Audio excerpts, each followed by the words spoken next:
Welcome to the GunJones.com lobby chat.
Okie dokie. I'll just join Pink's chat.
Do.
Fucking Google has fucked everything up worse than ever it can be. I'll tell you that.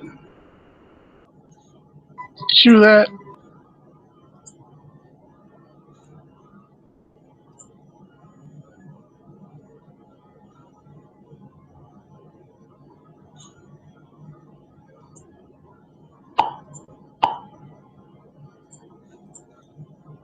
Is it me or this is slow as fuck? Just go log in as your own fucking channel now. You can't unless you start a fucking chat. It's fucking ridiculous.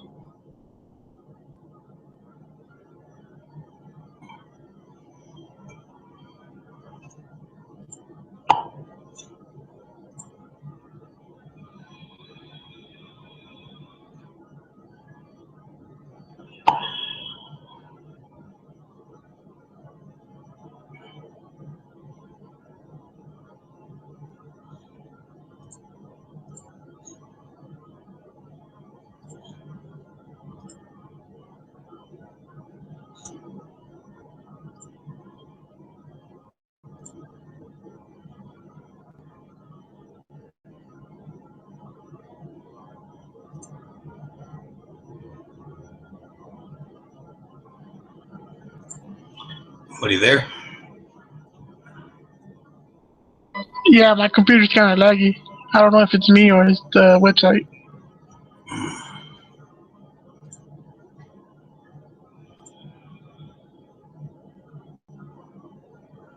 We're waiting for the Almighty.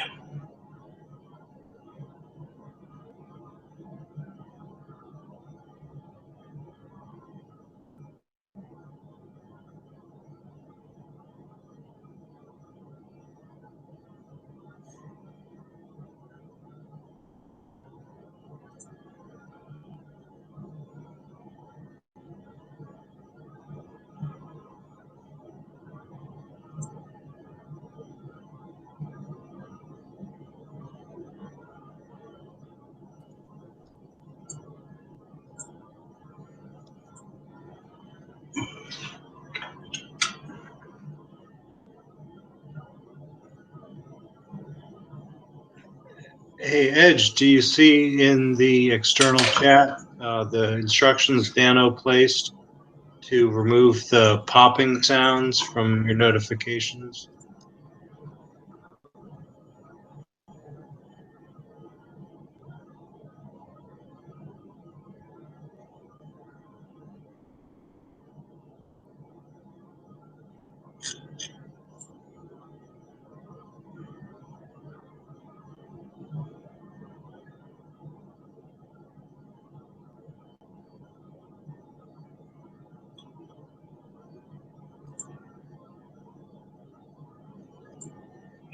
How?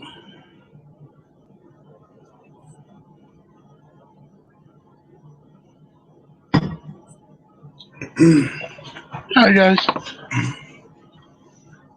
CV's Paysum Parabellum.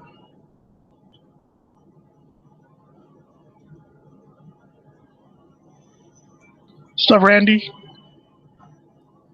How you doing? What's up, Clay? I'm trying out a new computer. Is it me or just laggy? I don't know. I think it's probably you. Oh, I gotta see this computer. Anybody? Wait.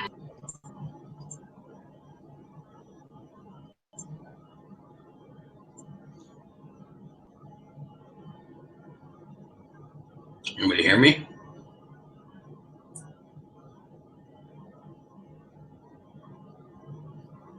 Yeah, I got you. Yeah. Edge, what the fuck? The fuck, Edge?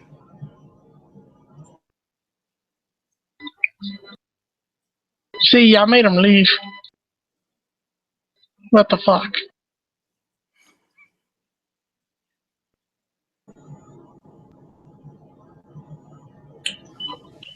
Oh, is anybody there tonight? The fuck? Yeah.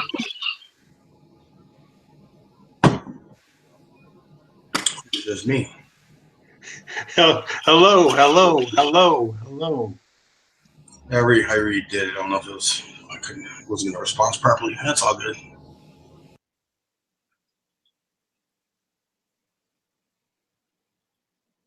I was about to say hello.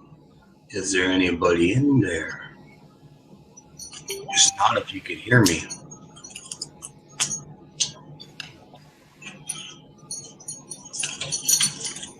That was my 8th grade poetry class. We had to write a poem. Is there anything That's what I wrote. All right. I guess my teacher wasn't on the same level as me. I wrote a poem once in sociology class in high school about the Lizard King, kind of Jim Morrison stuff. And I looked at me like I was retarded. And I'm like, okay, I'm Laredo, so I guess.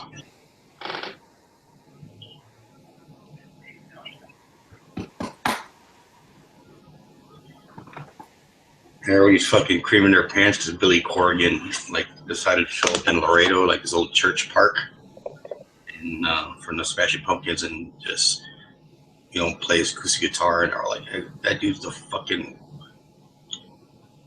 epitome of fucking 90s rock. I could never stand Smashing Pumpkins or whiner rock. I used to listen to that shit. I was forced to listen to that shit. My brother used to listen to a lot of that. And Korn. The Korn was another whiner band too. I never could stand them. Slipknot. Yeah, they were pop. Ouch. I didn't like Papa Roach either. I mean, dude, I was really critical of 90s bands, even the ones that were moderately successful. I mean, the ones I liked was like, was it Typo Negative? Big Typo Negative fan. Thought they fucking jammed. System of a Down.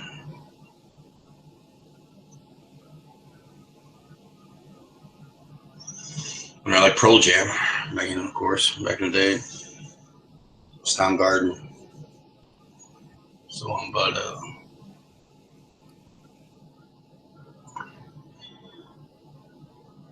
never was into fucking Smashing Pumpkins. I just thought they were fucking too pansy for my ass.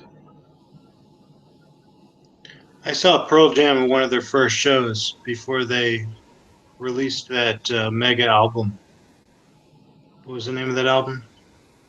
Well, their first album was 10, which was their, Right, yeah, 10. Stellar. That must have come out in like 90, I want to say. They came out, I was in high school, so I graduated in 94, so they were like 91, 92, 91, I think, when they released 10.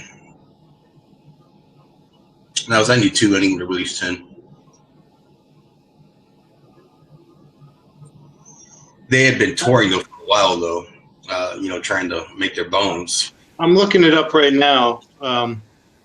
Pearl Jam 10, 1991 in August. Yeah. Yeah, I think I must have seen them. They were headlining a club that my friend's brother's band was opening for them in Boston, and it must have been 1990 or early 91. I think it was in the summer. Could have been summer 91. We were in a band, and so my friend was actually the singer in our band, and that's why his brother was. He had two brothers, and they were both in different bands, and the one we were seeing was a singer guitarist, really talented, like family. You can tell there's a certain gene that goes from family to family. It's that musical gene. It's just that pure talent you can do. Both his brothers were singer, guitarist, songwriters, and he was a singer, songwriter, guitarist. Yeah, that was kind of a cool experience because we were there to see the opening band. We really liked them; they were good. But Pearl Jam came on, and it was and actually Pearl Jam may have opened for this band that we were going to see. It was a long time ago, I forget, but Pearl Jam may have been opening, and so we didn't think much of them. Yeah, I think they were just an opening act. I'm going to do a little research to see if there's anything documenting their rise to glory. Most of Pearl Jam is from Seattle originally. They're all in that Seattle scene. And then Eddie, they were looking for a singer, and they had a hard time finding one locally for whatever reason. It didn't fit their motif or whatever, their sound. And then this kid from San Diego that had been communicating with them, I guess, on some kind of forum or something, or something they were communicating through some local ads. And he took a bus ride or flew to Seattle.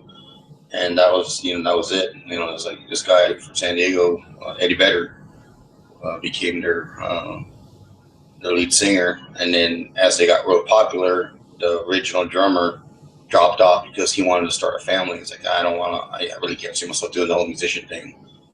And David Bruzy became their drummer. But ended up firing later. But Stone Gossard, Jeff Ament, what the other guy's name was? Stone Gossard, Jeff Ament. What was the other guitarist's name? It's hard to remember.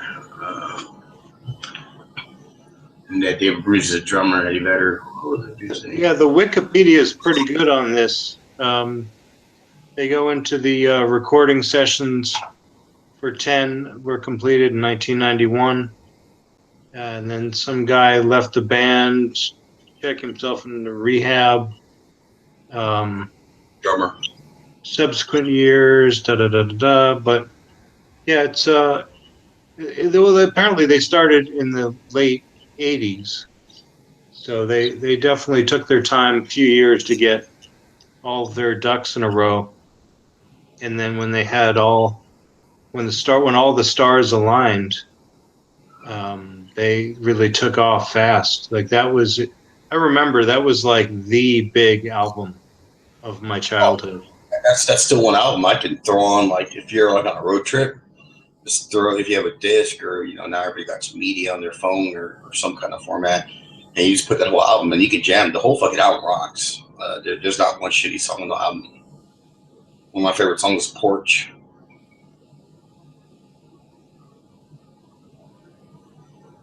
I was right before they launched, I was big in Nirvana. When I remember MTV wouldn't even play their videos until after 11 because it was too hard for their format. They wouldn't play like Nirvana, Smells Like Teen Spirit, until after 11 in the evening. When it first came out, so it like blew up and they had to play it all the time.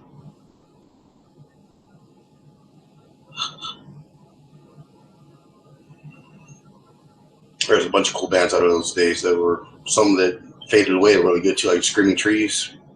Yeah, that was grunge. It says here that February 2013, the album 10 crossed the 10 million mark in sales, becoming the 22nd one to do so in the Nielsen SoundScan era. Certified 13 times platinum. If you ever watched the video, the video actually of Alive was actually a live video. The version they played in the video was a variation of live videos from them playing, but the version they played in the video was actually a live, and it was a lot faster than the album cover that they put on the album, or the version they put on the album. And my sister lived in Germany at the time. It was really cool because I'd ask her, "Can you send me this album?" And I can get, like, when I got that version, she was living there in Germany at the time, and she sent me that album. It had the 2 extra cuts, which was another song, and then it had a live version on it. It was really cool. I remember I got that and a Black Crows from her, Southern Musical Harmony Companion. And it also had extra tracks on it. It was really cool that they would send to Europe that you couldn't get in the States. Like the coolest Christmas gift I ever got.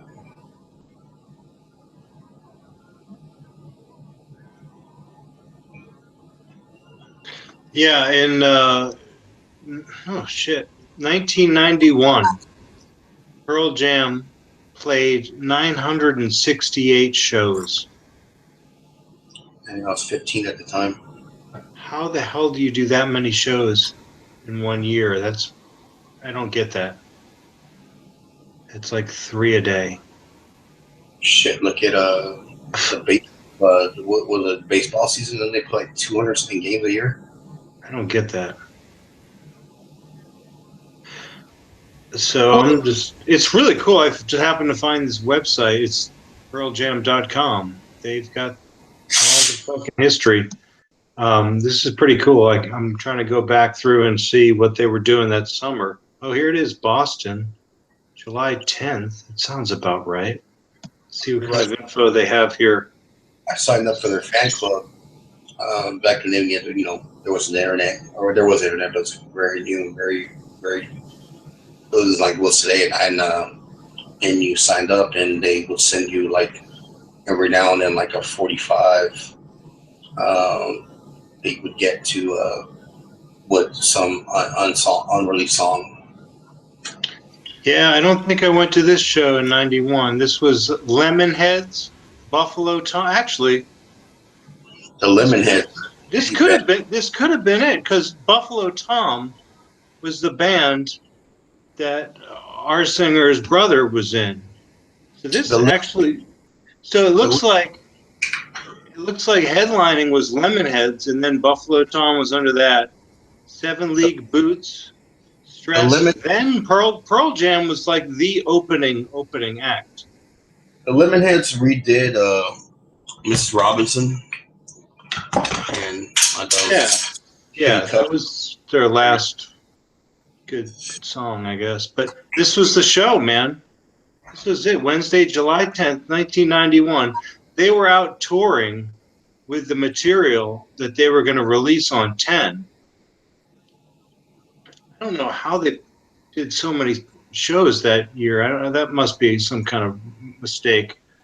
But this was it. This is crazy. I'm going to drop this link in the external. Like, it's crazy that I can just go online with like the limited amount of memory that I have from so long ago, and just find like the tour, like the show poster, the concert poster. There are so many horrible grunge bands or wannabe grunge bands that came out.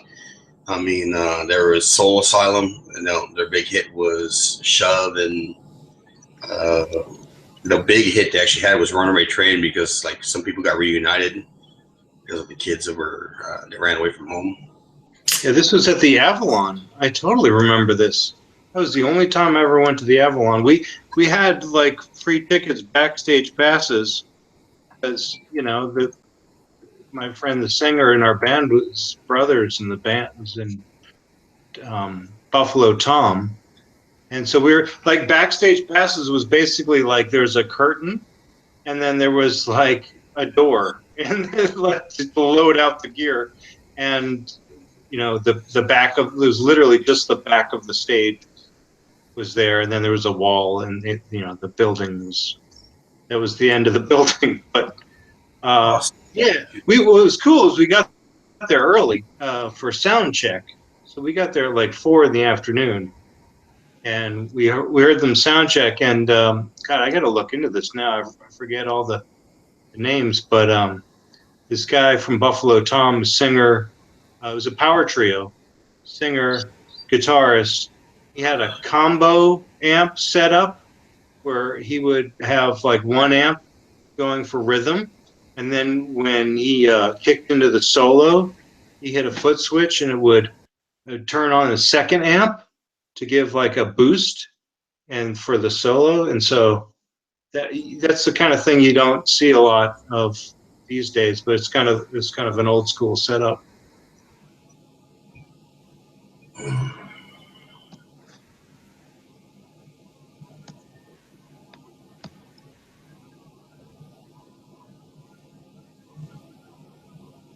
Yep. And there's a bunch of shitty bands, the Soup Dragons, and some other shitty song they made. A bunch of one-hit wonders that came out of that era.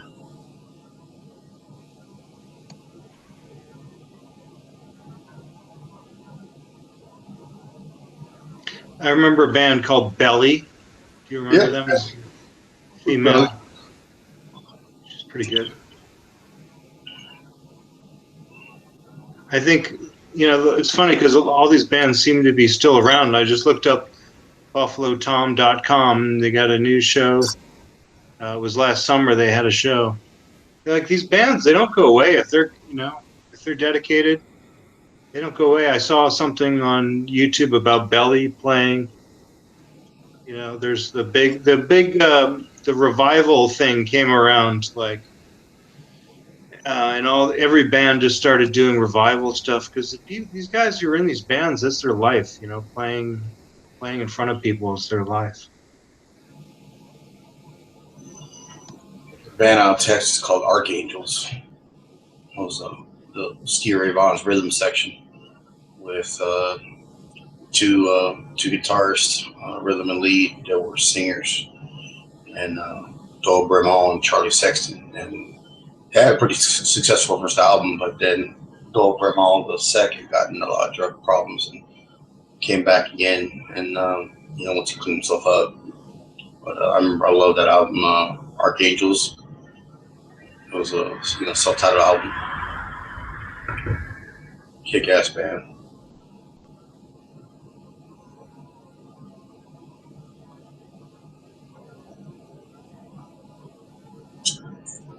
And there was you remember that band Stillskin? No.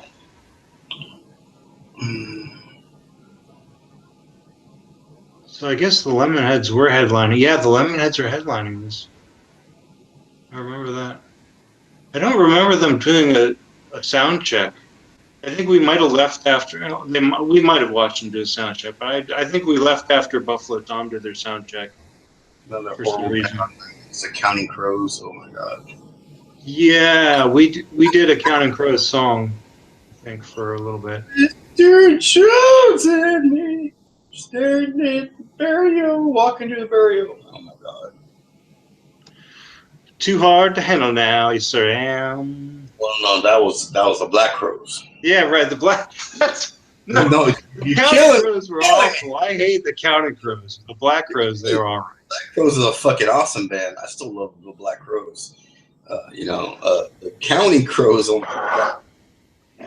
Well, so weren't they a California band? Wasn't the Counting Crows like all hippie? Yeah, Like that dude. the dude with the dreadlocks, right? The fat dude. He actually got some play, dude. He dated Gwyneth Paltrow for a while too. He had some. Yeah, I don't know what he had going on there. He just had a knee knocker or something, but he was dating some chicks in his heyday. Paved paradise and put up a parking lot. What was the another one I liked was Toad the Wet Sprocket.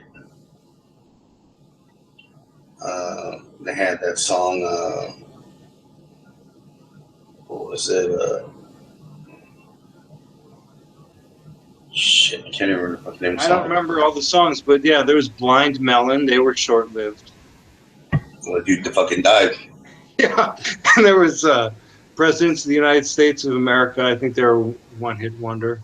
I didn't like them, and I didn't like fucking what was the other band? The Bare Naked Ladies. Was that them, or was it the other one that had the real deep voice? The guy would always sing. Fucking Oh yeah, that song, right? The '90s were not that good. There's some days that came. The '90s were like catchy pop. It was like catchy punk, and like I thought Green Day was like the last punk band, and they were punk for like their first album, and that was pretty much it. I was never really a big. They caught on like wildfire, but I was never a big fan of their fucking jams for whatever reason. They never did for me. I was more into like Concrete Blonde, which was kind of 80s, 90s band. Stone Temple Pilots, Soundgarden. Before they made their last album, I was only a big fan of the last album. Yeah, Alice in Chains. Alice in Chains for sure. Mudhoney. Yeah, Mudhoney was old school. They were right there at the beginning.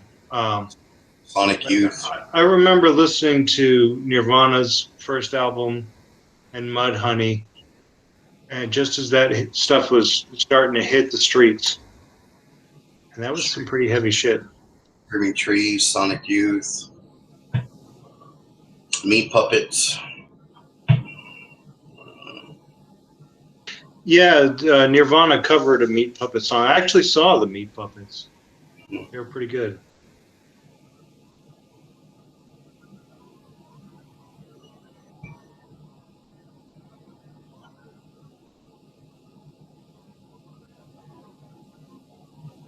Did you take a look at that concert poster? Yeah, it's pretty slick. Isn't that crazy? Like Pearl Jam all the way at the bottom of the list. See, I lived in Laredo at the time. I was born in San Antonio, but in 1990, when I was 13, moved to Laredo. And there was a big death metal scene in Laredo. Like all the parties I went to were all death metal parties, and like 3 or 4 bands playing, different sets.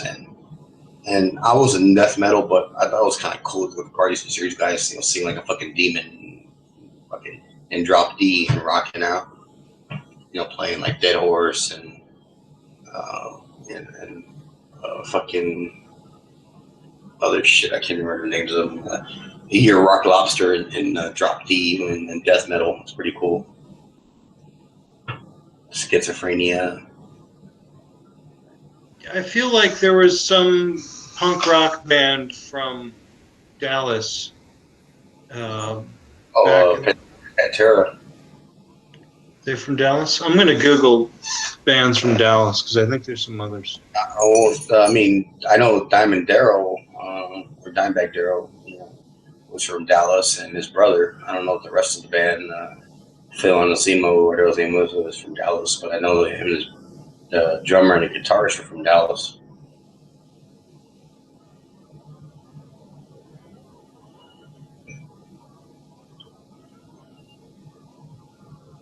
I mean, there were some shitty bands who came out of the 90s. Initially, when I was younger, I thought they were cool, so I kind of really got into music and started playing. And Slaughter.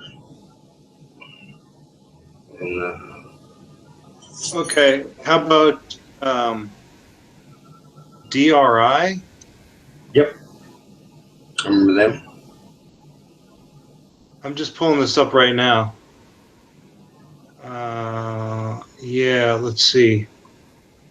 That was one band. They were fast. That was like the fastest band I ever heard was DRI. What else are we looking at here? Bands were always like double kick bass, drums. MDC. I don't remember them. I remember DR because they were that popular that I remember seeing their T-shirts and shit, in shops. I won't say what MDC stands for.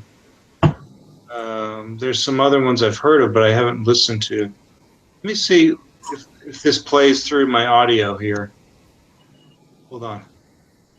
Stand by. Standing by. I'm gonna turn the volume. You hear this? All right, hold on.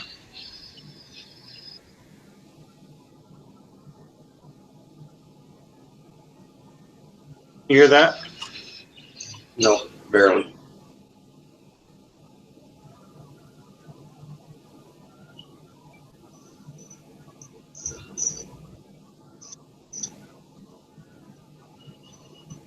Be careful because you play the audio. Yeah, I stopped it.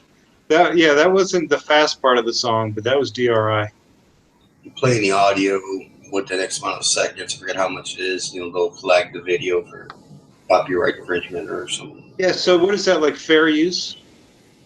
I don't remember exactly what it is, but they've done in the past when people like played videos of other YouTubers or audio and so on. It's funny. I realized it just as it was starting to pick up there, so I shut it off. Hopefully, it doesn't get flagged.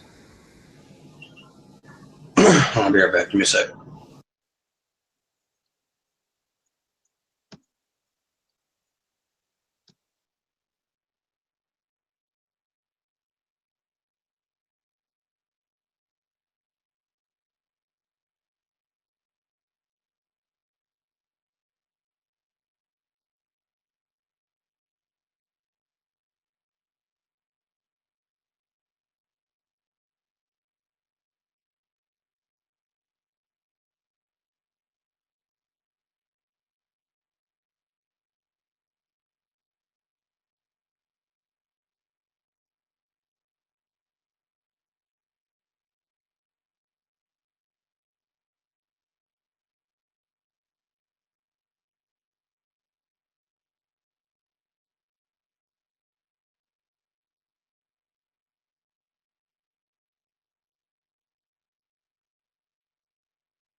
All right.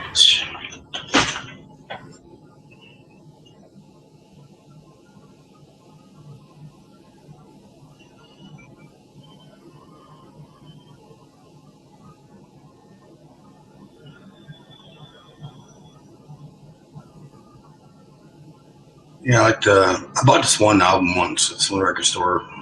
It's a double disc CD, and then had like the best rock album of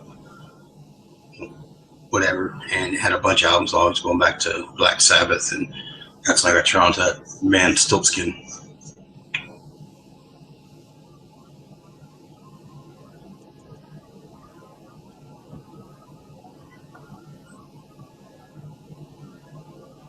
Yeah, I saw Black Sabbath about 10 years ago, and they were fucking loud. Iron Maiden was opening for them. I went to see Iron Maiden, and they weren't that loud.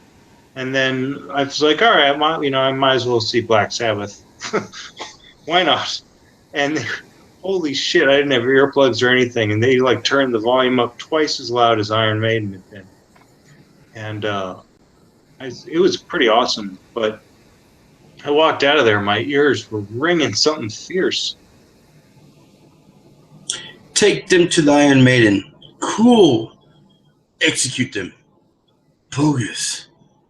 Yeah, they're still touring, actually. They're coming around on another tour this summer. Local radio stations giving away tickets to a show in July. But yeah, I saw them a few years back for the second time. And man, they're pretty good. It's just Bruce couldn't hit those high notes. They had put Aces High at the end of their set, and he was just not hitting those high notes. He'd be like, eh, and then like it would just go dead. Like like you'd be trying to sing, and there would be no sound coming out, and then he'd come back into the chorus or whatever. But do you remember Dream Theater? Like, I've heard of them. I never listened to them though. A lot of people compared them to Iron Maiden back in the day because of their speed and their sound. And John Petrucci is a really great guitarist. But Dream Theater, Pull Me Under, fucking awesome song. Like late 80s, or maybe early 90s. I don't remember what date it was. Yeah, I remember the Black Crowes came to San Antonio. I didn't see them because I was in Laredo at the time, but the two brothers, which are the lead guitarist, Rich Robinson and Chris Robinson, the lead singer, got in a fist fight backstage right before they went on their set, and then they had to go on and fucking play. What about the Mighty Mighty Boss Tones? Honestly, I never liked them. I wasn't a big fan of that. Big fan. They of had that a kind of couple of music. hit songs. Well, they're a Boston band, so they would play around where we were. So I got to see They were them. popular. They were Yeah. popular. I mean, I don't take away from people's successes or what they do in the music industry because it's all about making money. Realistically, now it's not so much about making music anymore. Because I haven't really heard anything from. I know people say, "Oh, you're just one of those old pogies that doesn't like new music." Well, no, I love new music, but just entertain me and show me something. Well, the Boss Tones are ska, and so I think that's a particular flavor. You either are into it or not. I like reggae.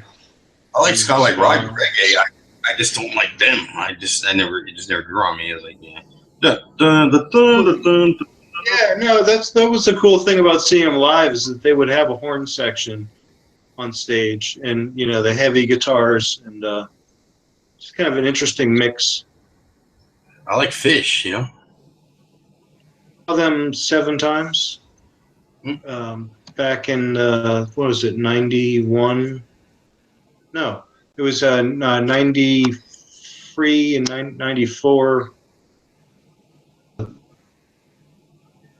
Probably not 95. Yeah, I saw the Dead and Fish in like 94, and That was pretty fun, man. Those were good times. I mean, that was like the last year that Jerry was really touring. And then from what I understand, 95, he went downhill pretty quickly. But yeah, Fish was really hot in the 90s, man. That's when they were hitting their stride. You know, one of my favorite bands of the late 80s that I thought, you know, they only had like two big hits, or one really big hit was Living Color. And even the power of the singer, man, Corey Glover and Vernon Reid just fucking rocked, man. It's one of my favorite, you know, cool, you know, if you want to get into, I don't want to call it, it is political for sure, but it's a fucking jam altogether that has a message.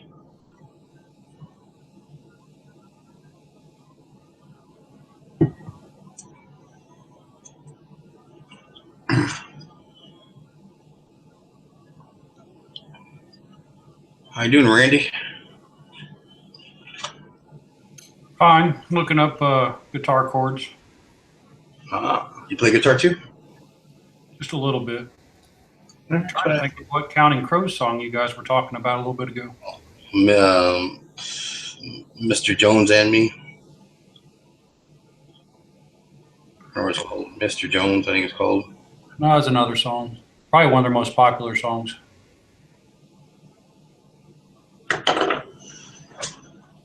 They had that one and a couple others, but the other last one he ever did, I don't know if he's with the band or he was on his own, was, you know, Tour Paradise to turn into Parking Lot or something like that.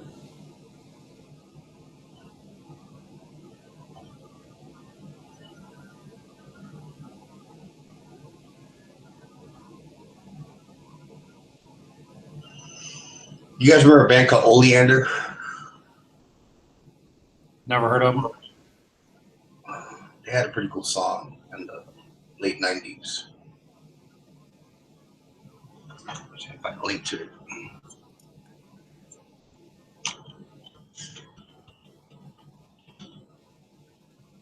Yeah, while I'm here.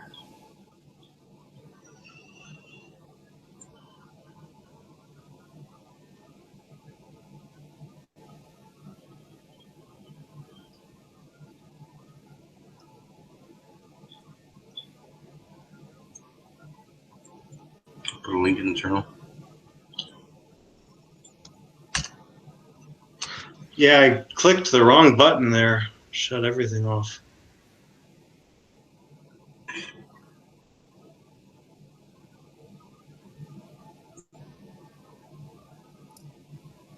I'm just getting used to this new laptop. It's tweaky. I'm using a touchpad. 7. You don't remember the intro?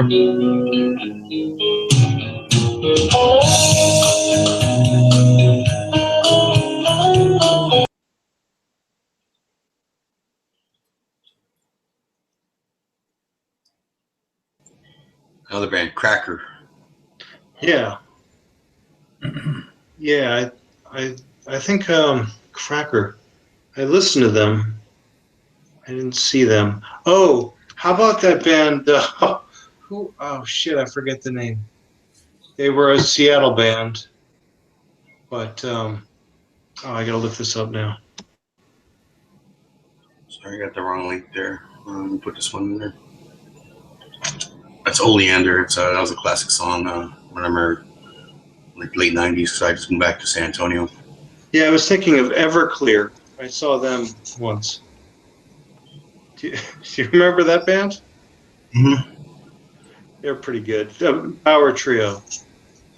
They, the singer supposedly said he had throat cancer and he couldn't, or some kind of throat impairment where he claimed an insurance policy. So he basically only had really one hit song. I can't think of the name of it right now. Yes. In My Hands or something like that. And Live Beside the Ocean. Yeah. Watch the World Die.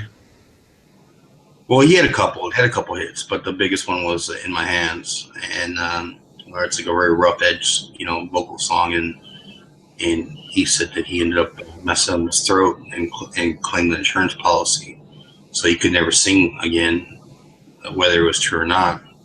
And then they were trying to get Chris Daltrey to join the band when he was really hot with his career in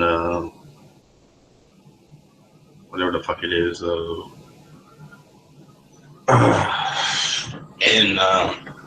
he ended up joining them. And I knew a bunch of dudes were sending audition tapes, to be the lead singer for them.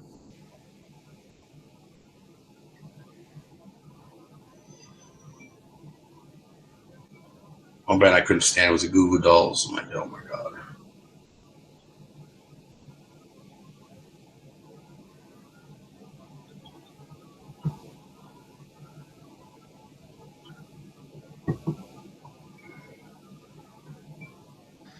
Yeah, Art Alexakis was the singer for Everclear. Sparkle and Fade.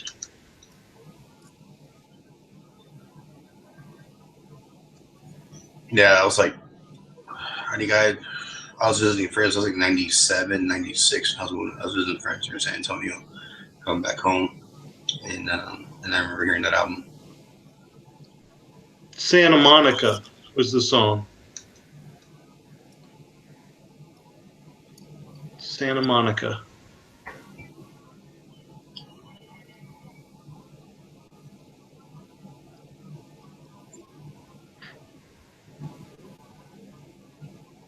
Huh.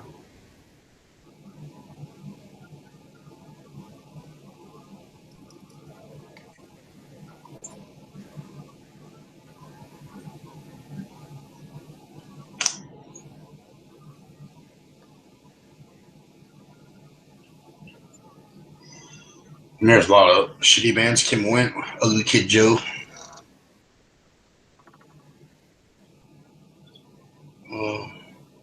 What's the other band? I thought were pretty cool. Their Seattle band, Candlestick.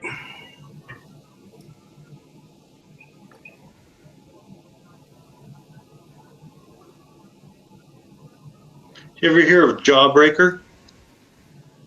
No. Another band called Cannonball. Or no, the Breeders. The Breeders. Yeah.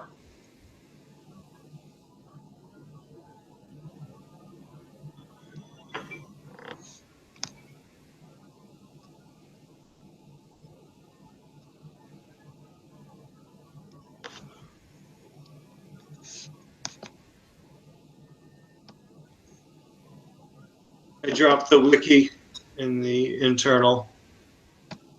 Well, I'm glad I didn't fucking X out of that one. This mouse is really touchy. It's just like closing out of Windows without me even doing anything.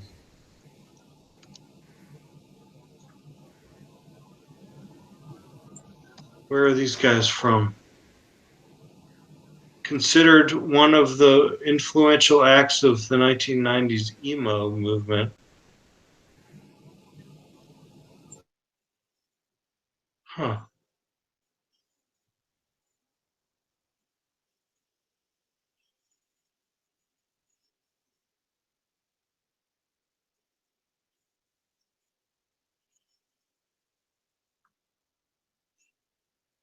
Yeah, I swear I saw these guys. And I wasn't really impressed. Hmm.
I guess we lost Edge.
This is the quiet room.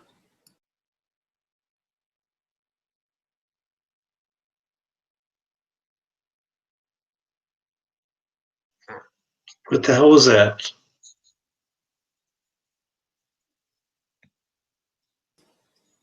Must have been a ghost in your computer.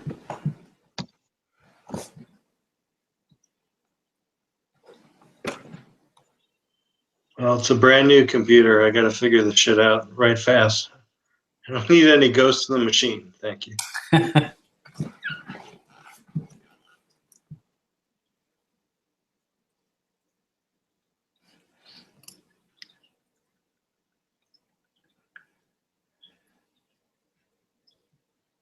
I found it. It was counting, or the Black Crows is what I was thinking of. Says she talks to angels. It was like the first song that you guys talked about. Then you started talking about other songs, and I had that one stuck in my head, and I couldn't bring it back.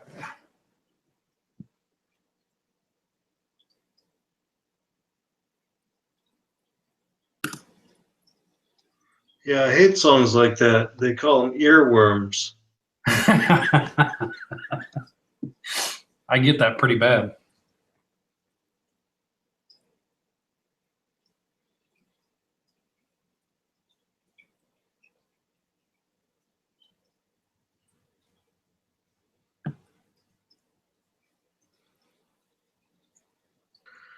So, Dead Horse, you ready for your build tomorrow night?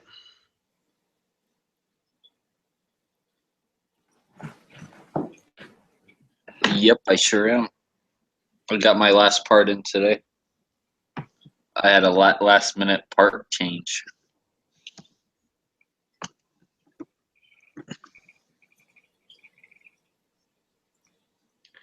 So, how lightweight is this AR going to be? Well, I don't know. It's gonna be under 6 pounds, that's for sure. It's gonna be somewhere in the 5-pound area. I changed out some parts that I was going to use, so it's not going to be as light as what it was going to be before. Because there are some parts I was going to use that were like titanium, or that were aluminum, that I switched to titanium. So I know I gained some weight there, but I never wanted to build like the lightest rifle. I wanted to build more like unconventional materials and like lightweight unconventional materials, but not like garbage lightweight materials. Like, I didn't want to be using like aluminum everything, because I don't think aluminum's necessarily the best choice for a lot of stuff like your bolt catch and mag catch, and I didn't want to use titanium firing pin, and I didn't want to use this a bunch of shit like that. Like that, in my mind, is just kind of like a garbage choice to use to save weight. Like I could have used an aluminum forward assist, or I could have. There's just so many areas. Like instead of a titanium gas block, I could have used an aluminum gas block. I could have just swapped out so much titanium for aluminum and saved so much weight. But I don't think aluminum's like a good choice for all those things. Well, except for maybe the forward assist. The aluminum for the forward assist probably would be just fine, because, well, who the fuck uses a forward assist?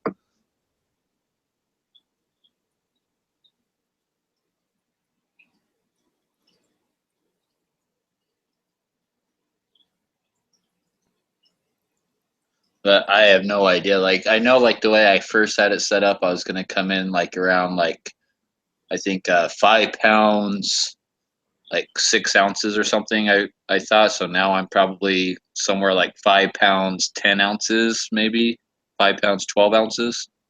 That's my guess. I don't know. I haven't even like added everything up, like, because it's changed so much. Could you consider doing lower carbon fiber lower, or a polymer lower? I am doing a polymer lower and upper, but I'm not using like a garbage polymer lower or upper, or a garbage carbon fiber lower. Like, I'm using what I consider to be lightweight, but still can hold up to normal wear and tear. I've used way too many garbage polymer lowers that way. Like I could have saved half the weight on the lower, right? I could have saved half the weight on the upper by going to a garbage polymer, but I'm going with the hybrid ones with the steel inserts in them. So that are super thick. That only weigh that you only save like 1 ounce versus an aluminum.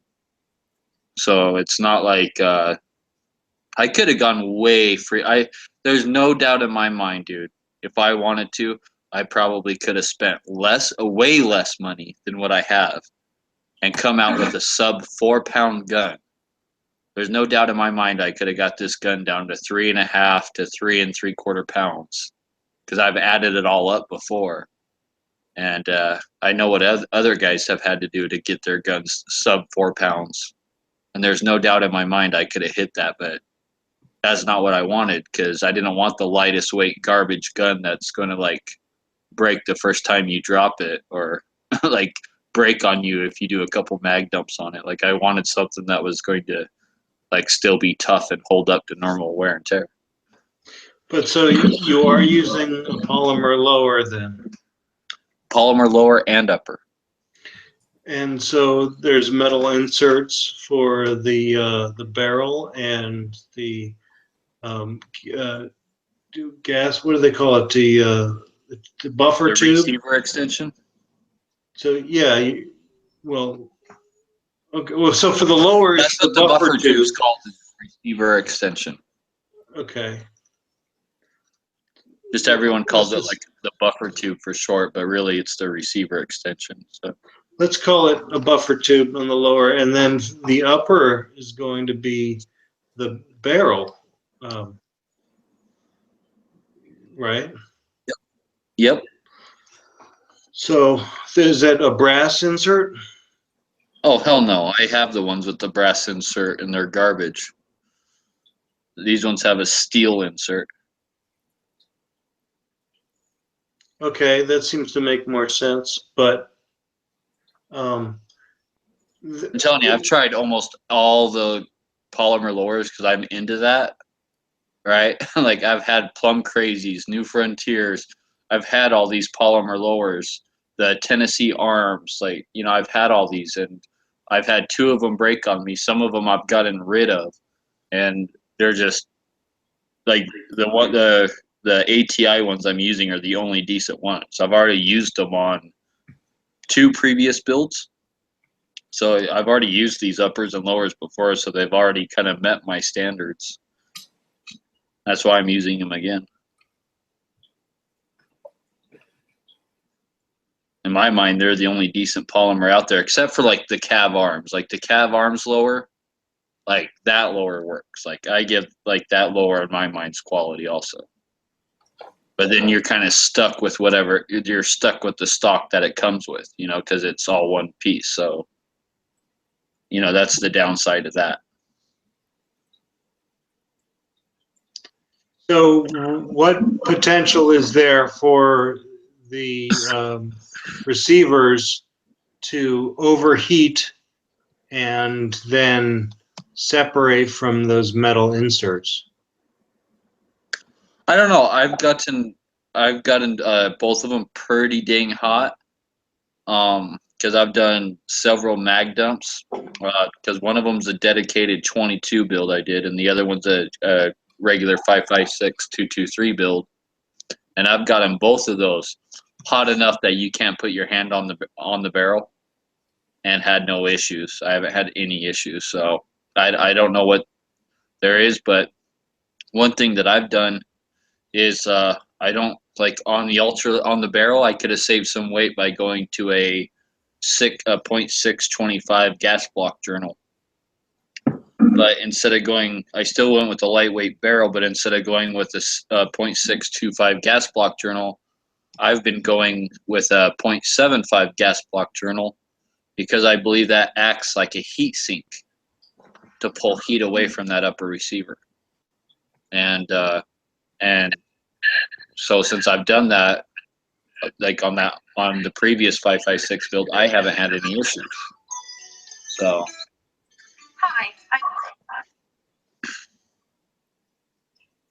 Yeah, so that's cool. I dropped a link to a polymer lower in Brownells that I was looking at. I thought maybe you could take a quick look at that. I'm trying to load up this video that Guitars, Girls, Green, Grass, and Guns have dropped in the external. Oh, I heard that's an awesome channel. You ought to check it out.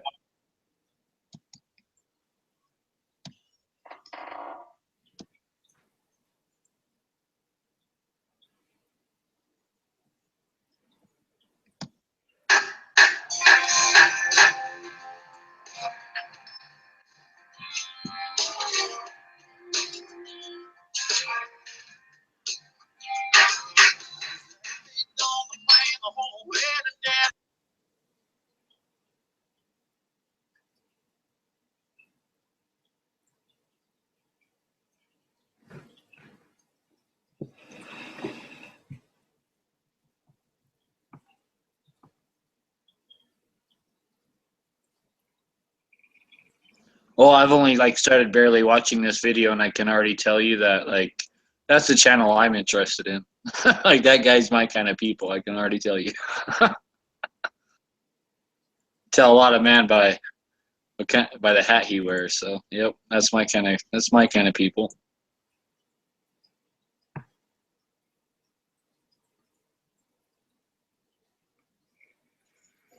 Yeah, it's a good soundtrack to that video. It's pretty good. I'm gonna try and like it. I think this is just the intro video. There's nowhere. Oh, there's the likes. I'm number 13. Wait a second. Thank you. Actually, I can't like it here. If that's the lower you're talking about, the brass insert, I have not tried that one. The lowers with the brass insert I'm talking about are the Tennessee Arms ones. And this appears, it's hard to tell, but it appears to be exactly the same as the Tennessee Arms one. Just an 80% version. Okay. I can't say for sure, but that's what I think it is. And the problem with that brass insert is it is just literally fucking glued in there. That's it. It's even weaker than a regular polymer threaded one, in my opinion. Because that insert does not actually go into the polymer. It is not integral to the polymer, whereas the ATI ones go through the polymer all the way down to the rear takedown pin and through the rear takedown pin. So when you push in that rear takedown pin, it actually goes through steel, not just polymer, right? And that's how integral that metal insert is on like the ATI ones. Whereas the Tennessee Arms ones, which this one looks exactly like, except for it's a 80%er, that brass insert is just literally glued into the polymer. Right? So and I've shot my Tennessee Arms ones a couple times, and I haven't had any issues with them yet. But still, in my mind, it's not something that's going to hold up or be of any kind of quality or something that's going to last you. It's more of like a, oh, Hillary got elected. Like, you know, this will work in a pinch kind of a thing or something, right? Or maybe for a 22. Like, for a 22, it probably works great. But, you know, and this guy's posting the one review on that lower you posted. Like, it's saying, like, the same shit I think about the Tennessee Arms ones, about gaps and shrinkage in the exterior pocket and stuff like that. That's exactly how those Tennessee Arms ones are. I have pics on my Instagram about it, where like that the fire control pocket is actually like smashed inside. Like it's actually warped in a way to where like you have to like spread it apart in order to drop in your trigger and hammer, like because it's so warped. Like, and this looks exactly like a Tennessee Arms ones, man. Like exactly. It's just an 80%er. Like. So let me get this straight, Randy. Is this your channel that you're dropping in the external? Yeah, it's a new channel I started. Something more dedicated to making videos. That's cool. All right, so you are guitars, girls, green grass, and guns. Got it. Oh shit, that's you? Yeah, I got another channel that's just full of junk with some videos in it. But I wanted a dedicated channel just for making videos.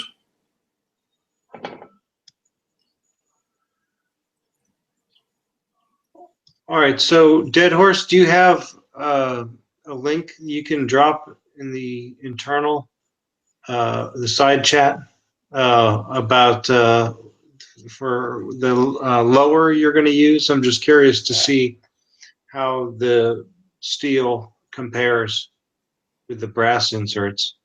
I think you were describing it a little bit there about how there's some pins or something, but I kind of got lost looking at this video that Randy posted. Yeah, basically that metal for the buffer tube, right? That insert, instead of just being glued in the tower, it is actually integral to the lower. It goes down through the polymer all the way past the rear takedown pin. So when you push in the rear takedown pin, it actually goes through steel.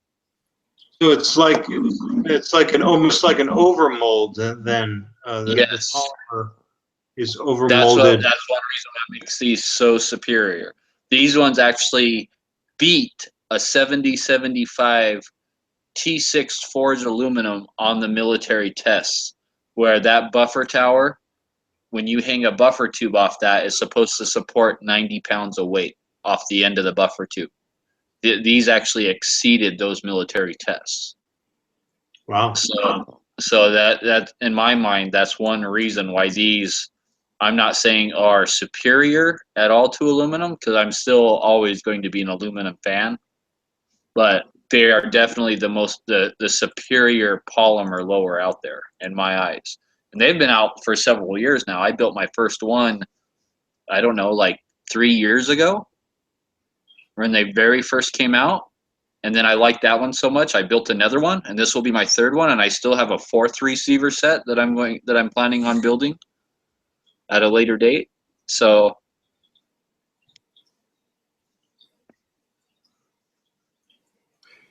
That's a pretty cheap price for that. Yeah, I was So, going to say but- the same thing. $50. and they have FDE, but I believe that was like a limited run. So I don't, I have, but they do have FDE ones that you can get.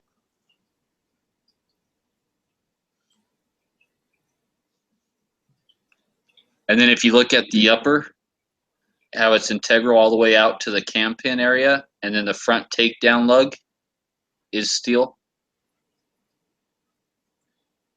on the upper. So, I mean, they're like the upper, you're only saving like, I think a half to 3/4 of an ounce versus a forged upper. And then on the lower, you're only saving 1 ounce on the lower compared to a forged lower. So there's not any kind of drastic weight savings like, oh, this weighs half the weight like this other garbage polymer lower does. It's not like that at all. So I totally could have used some garbage polymer uppers and lowers and saved a lot of weight right there. But like I said, I wanted, like, this build is unconventional materials, but unconventional materials in my mind that are going to hold up, or at least give me an opportunity to test some of these parts, like the titanium trigger I have. I'm going to be, I don't know if that's going to hold up. I have no idea. I'm going to have to just use it. So, and I've never used the titanium forward assist, or, like there's some parts on this build I haven't used before, so I don't know how they're going to hold up. But I could have got like aluminum pivot and takedown pins, but in my mind, like aluminum bolt catch, aluminum mag catch, like man, I could have went with so much aluminum, but in my eyes, I don't see that shit holding up like titanium will. So, and who knows, maybe in the long run, titanium won't hold up either, but at least that'll give me an opportunity to test it.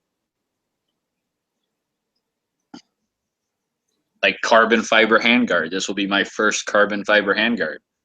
I have no idea how that shit's gonna hold up.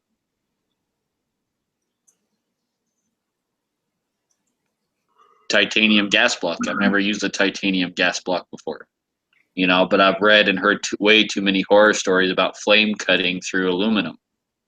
And so there's no way I'm going to use an aluminum gas block because everyone who has already has told me that they're garbage. So, like, you know, there's like no reason for me to even go there. So, upper receiver in the same website? I posted the link to the upper and the lower there. On the side. One's the first one's the lower, the second one's the upper. Okay, I see. Yeah, they didn't have FDE, just they have green. I don't like that though. Yeah, the FDE was a limited thing. Like, you know, you can still find them, but they do have it. And OD, I think, is a limited run of OD. So when they're gone, they're gone. Like, those aren't like in constant production, like the black ones are.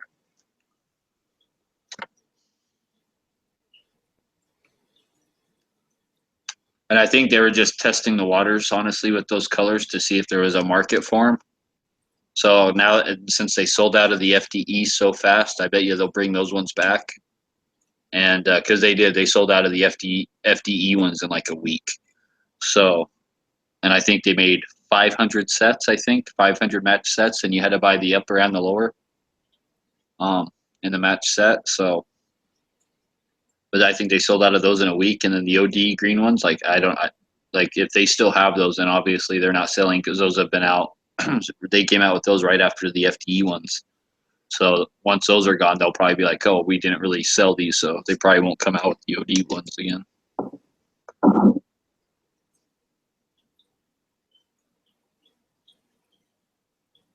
And see, I tried these guys. I tried the original Omni lower, which didn't have the metal inserts in it, and I didn't like it at all.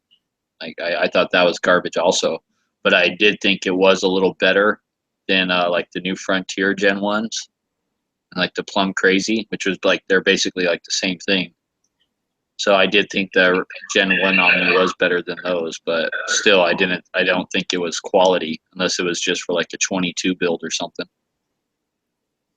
This upper has, does it have a metal insert for the forward assist? No. So that's interesting. But yeah, $35. I mean, how can you go wrong with that? 35 for what? The upper itself? Yeah. Yeah, the upper's 35 and the lower's 50. I didn't look at that. Oh my. But in my mind, those are the only decent, like I said, except for the Cav arm slower. The Cav arm slower is legit. I'll vouch for that one.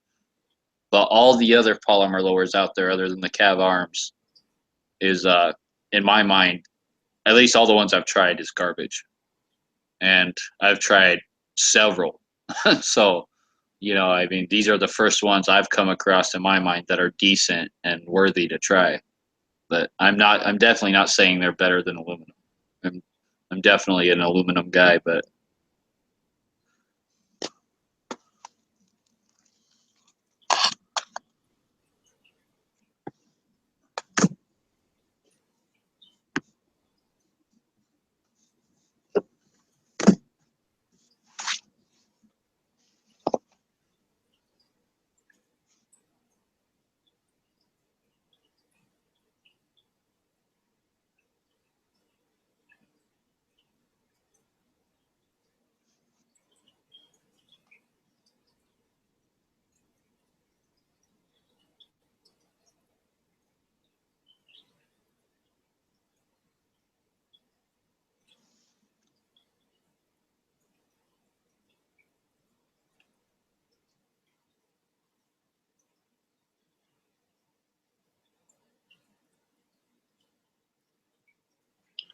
What's up, Heavy?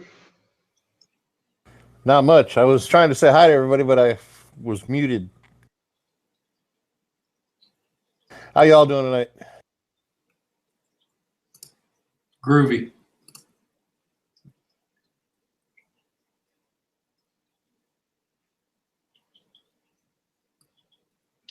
Is Dead Horse doing this build on your show tomorrow night? Well, it would be tomorrow afternoon if he was. Well, because I'm doing it at 2 o'clock Pacific, 5 o'clock Eastern.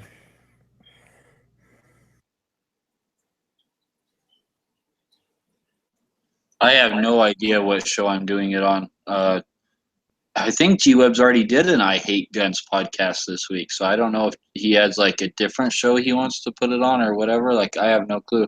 I don't even know what time like we're gonna start. Like, I asked him earlier, like, hey, like, what time are we gonna start so I can make sure to, like, be home and be ready and everything. And I haven't even heard back from him, so like, I have no idea like what time the show's even going to start or what. Because I kind of wanted to post that on my Instagram.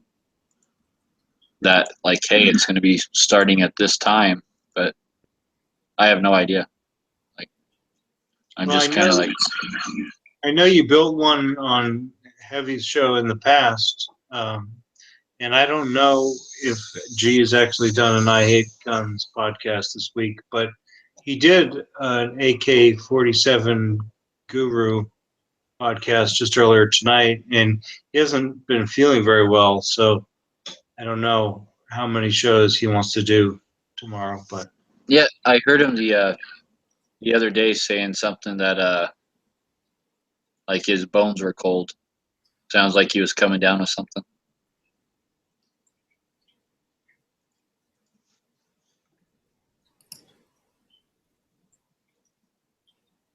What I think it is he went to Vegas and he ate all that real food, right?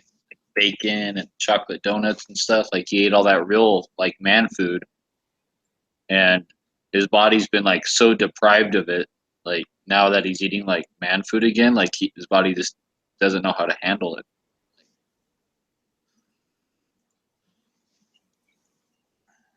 yeah, he probably weakened his immune system by eating all that bacon grease.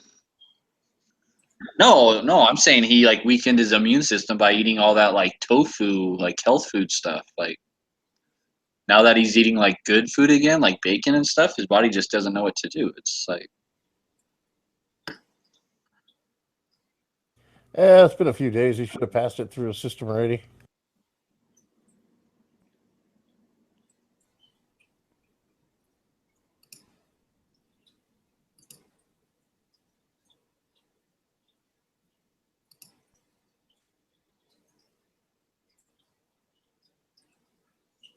Yeah, I've got a knock on wood. I've been lucky this winter, healthy, and I have gotten sick in previous winters.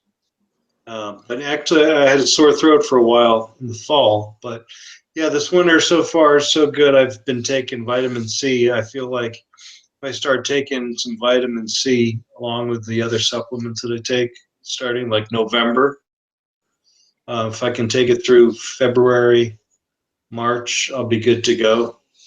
And yeah, I don't really have a good diet, but I supplement, and I don't eat a lot of fat food or a lot of carbohydrates. So just get good rest. Try to wash my hands as much as possible, and just keep the supplements going.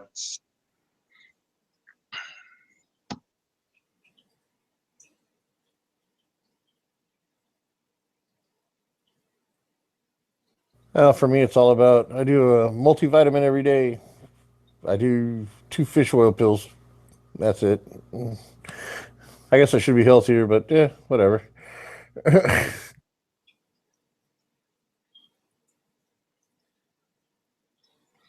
Yeah, I do the multivitamin, multimineral, and flax seed oil, and some calcium, magnesium, and then yeah, the vitamin C in the winter, and that's about it.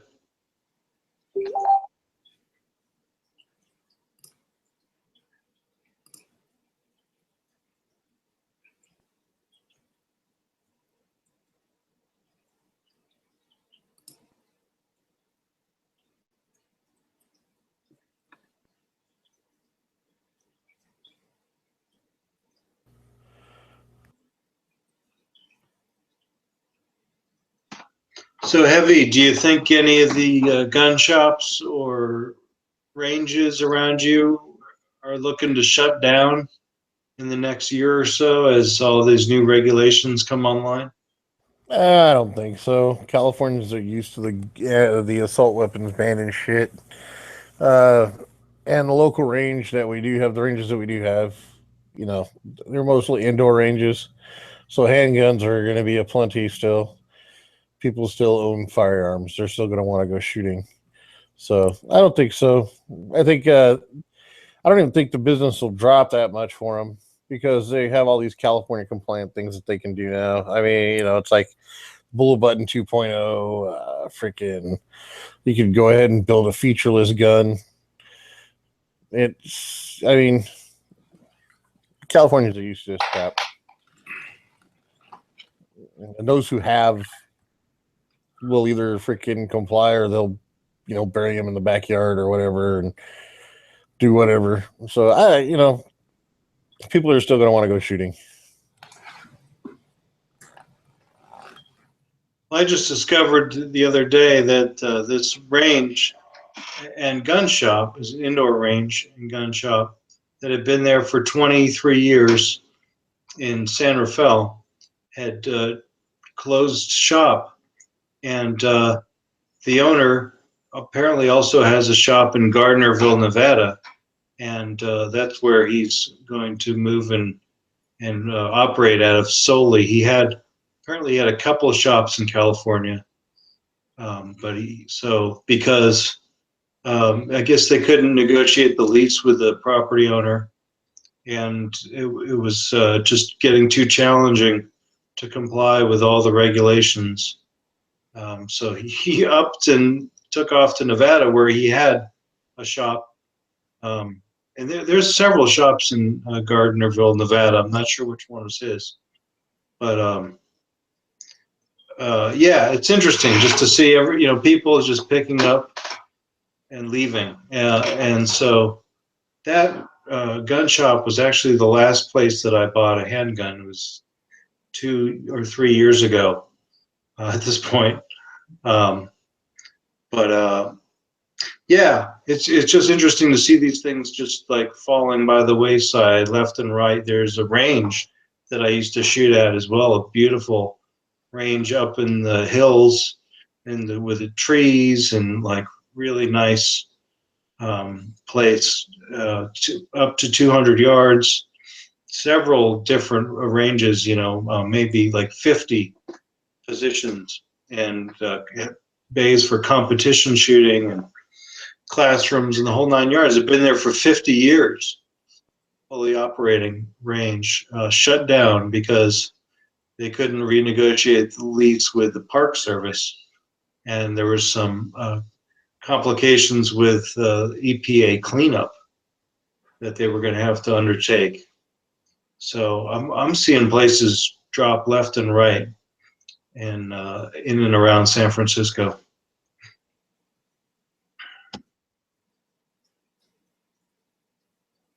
Well, I mean, some of the smaller places may close down, but I really don't think it's. I mean, it's going to affect them, but I don't think it's going to affect them to the point to where we lose a lot of them. I mean, yeah, who knows? It's like, I don't know. I feel like if there are one or a few places that stay in business in a particular area, then it's because they're the ones who are willing to put in the effort, and they'll be the last man standing. So they'll basically have a monopoly at that point.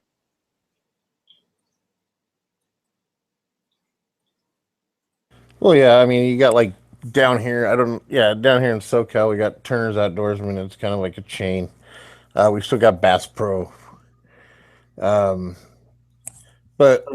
I haven't seen or heard of any of the smaller gun shops closing down yet. So, or actually, they're still feeling the effects of everybody trying to buy everything up before the ban, or the ban took place. So I mean, they're probably still, they're still flush with cash, I should say. Probably, most likely.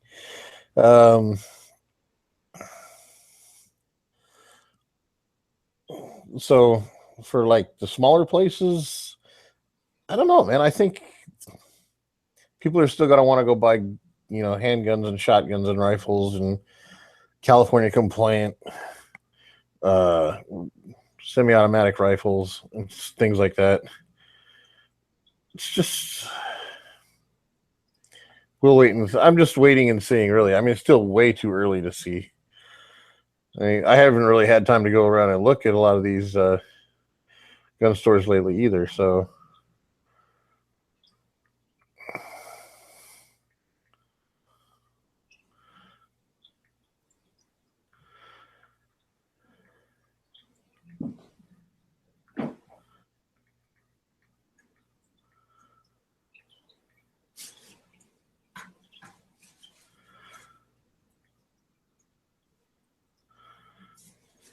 Yeah, I'm gonna be up in Reno this weekend. I'm gonna check out this gun show. I'll drop a link in the side chat. Oh, we got a gun show this weekend out here actually in San Bernardino this weekend.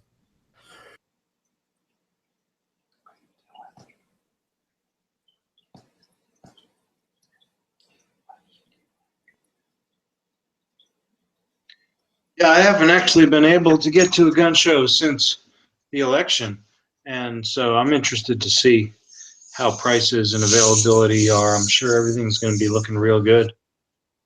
I'm excited.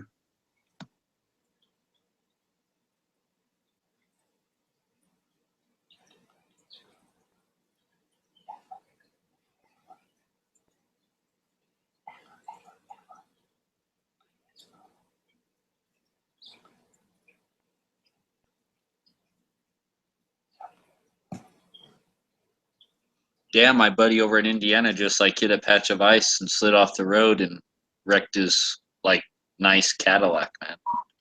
In Indiana? Yeah.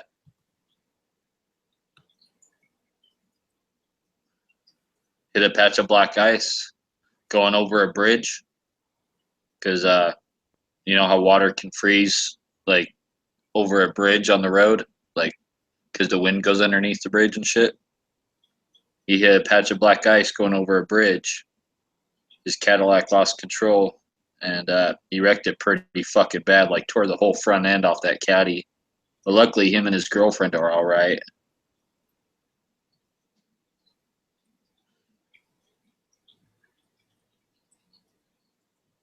But man, he fucked that caddy up, dude. Like it's a nice, like newer caddy. It got fucked up. But luckily, they walked away. I guess caddies are pretty safe still. It's them crumple zones, brother. Dude, like he ripped the whole front end off that car, man. Like it just like it got ripped all the way up. Like, well, be able to walk away from something like that, that's pretty good. Hopefully he's got gap insurance or whatever. Somebody's got to go to the bathroom. What's up, Randy? I'll be right back.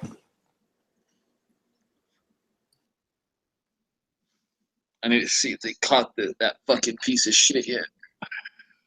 So, in the on the front page of this gun show that I posted in the side chat, they have a picture of a bunch of guns on cable locks on a table, and right in the middle is a high point. Looks like the high point 380. Oh man. Like what a jumbled up pile of mess this looks like. I've never seen a gun show that looked like this. Really random.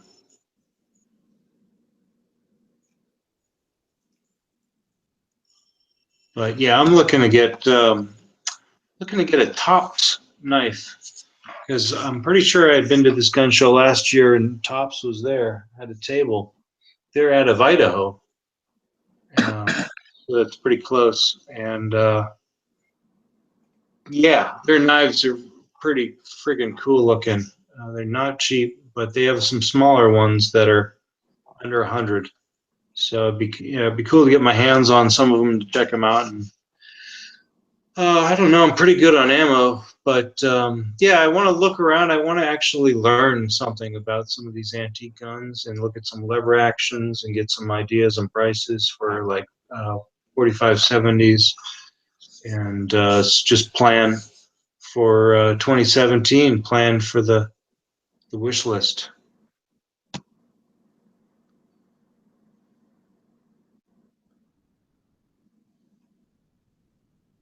Yeah, right now my goal is focusing on taking care of what I got to take care of and trying to get the fuck out of California.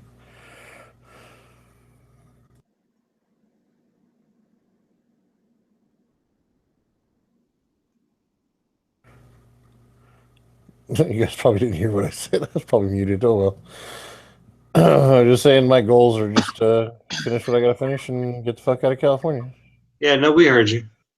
Oh, okay. We heard Sometimes you. I'm muted. It's pretty much my story as well.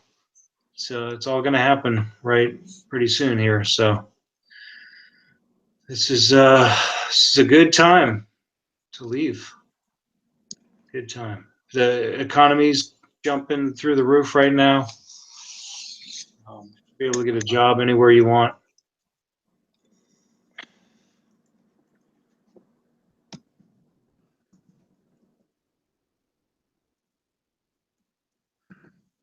Did they post the name of that guy? Are you talking about the guy from the SHOT Show, Dead Horse? No, they caught that guy, but this and I haven't. I've asked several people like that he stole from, because like they should actually get that information to post his name, and then I'll put him on blast, right, to call him out, just to let people know who that fuckboy is, just so we can keep him out of the gun community, because I don't want, a gun business or anyone in the gun community to hire that guy, or or to sponsor that guy for some other event. So that guy needs to be called out. But I'm talking about this Ronnie Wesley Withers motherfucker who tried to pull a fucking ISIS on his girlfriend down in Vegas. He stabbed her in the face and tried to cut her head off. Right. And, I remember seeing that on Instagram. That was pretty gruesome. Yeah, I was just checking to see if they had caught that guy yet. I figured they might, with him being all over social media and Facebook, they might have caught him by now, but I just looked it up and I can't find any information that they've caught him yet. Yeah, I was trying to Apparently, he figure has out. friends and family in California, Nevada, Arizona, and Utah. So they're suspecting him to be in one of these states. So, That's a lot of territory to cover, but oh yeah, that's a lot of territory to cover. But I hope they find the piece of shit, man.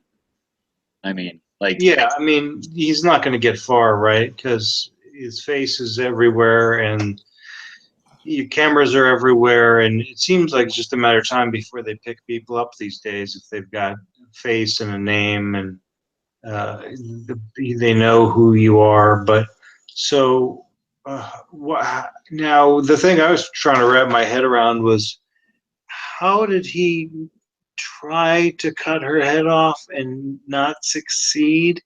And or was this just like a superficial? oh, we don't know the whole story. We don't know the whole story.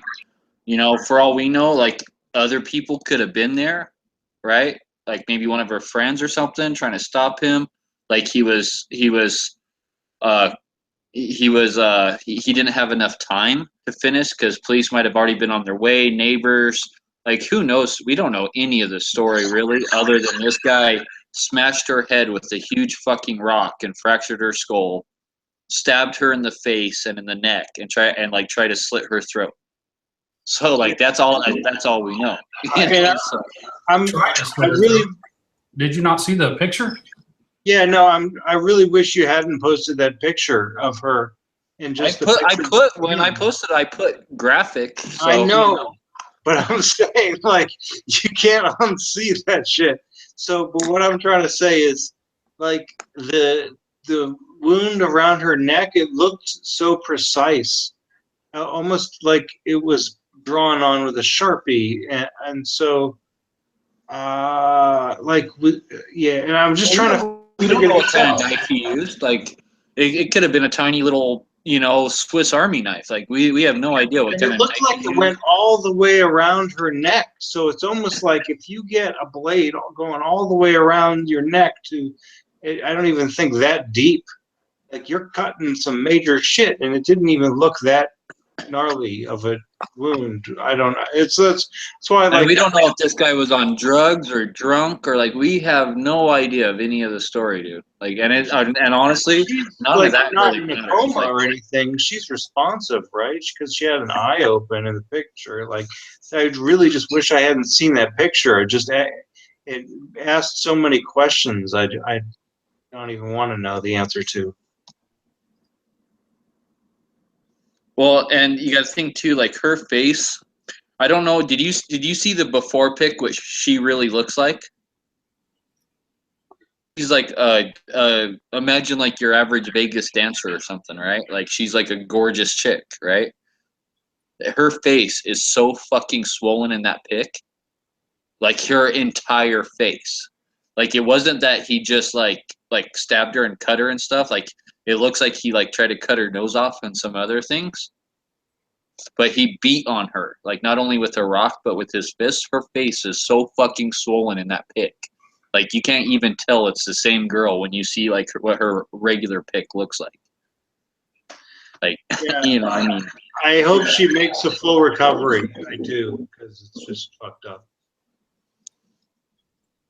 oh, I hope she makes a full recovery, and I hope that she gets to see him fucking locked up for the rest of his life.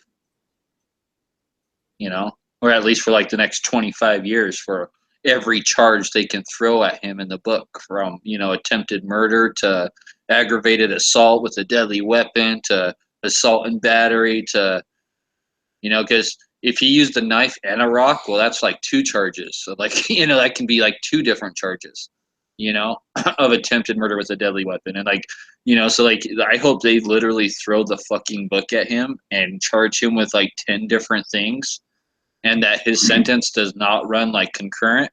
So like he literally spends the next 20 to 30 years in prison. That's what I'm hoping. So by the time this guy gets out, he's a little old fucking frail man that's already been ass raped so much in prison that he never like can walk straight again. Like, or that he's just taken care of the way he should be in prison. Because they don't give the death penalty for attempted murder, but some people should still get that shit.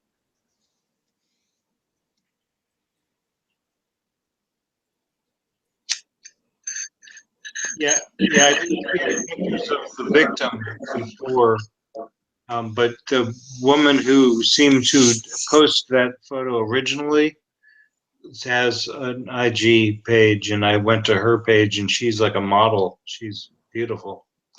So yeah, and if they're friends, I can imagine. It's really sad, but yeah, don't repost stuff like that. Like if you want No, I to, am going to repost stuff like that, dude. That's my duty as You a should fucking citizen to not No, let what- people get away with this and to spread the fucking word, because more fugitives are caught by everyday ordinary fucking No, I get citizens that. recognizing them than Edward. all FBI, federal agencies, and police I get police that. departments combined. Yeah, You know? I would come, well, obviously, because there's more of us. But the thing that I would have done, and maybe if I was her friend, and not necessarily your fault because you just reposted it, but her friend who originally put that picture out there, like, why not just a good picture of the perpetrator so we can identify him instead of 2 small pictures of him and half the thing taken up with her beat up face? Like, I don't need to see her beat up face, and I'm sure like she probably doesn't appreciate her face being plastered all over the internet. Maybe she wanted it, but if I were in her shoes, I wouldn't want my beat up face plastered all over the internet. I don't think it gives her any respect. I don't think it really helps the cause if you put just like a good message with that guy's face and, you know, say, keep an eye out for this guy, call so and so, call 911, you know, he beat up so and so, and just put her name in there. It's just get the information out, the important information out. They have more of an impact than the shock and awe of putting her, you know, swollen face all over the internet. I don't get that.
And I got quiet in here. Of course, I haven't really been talking.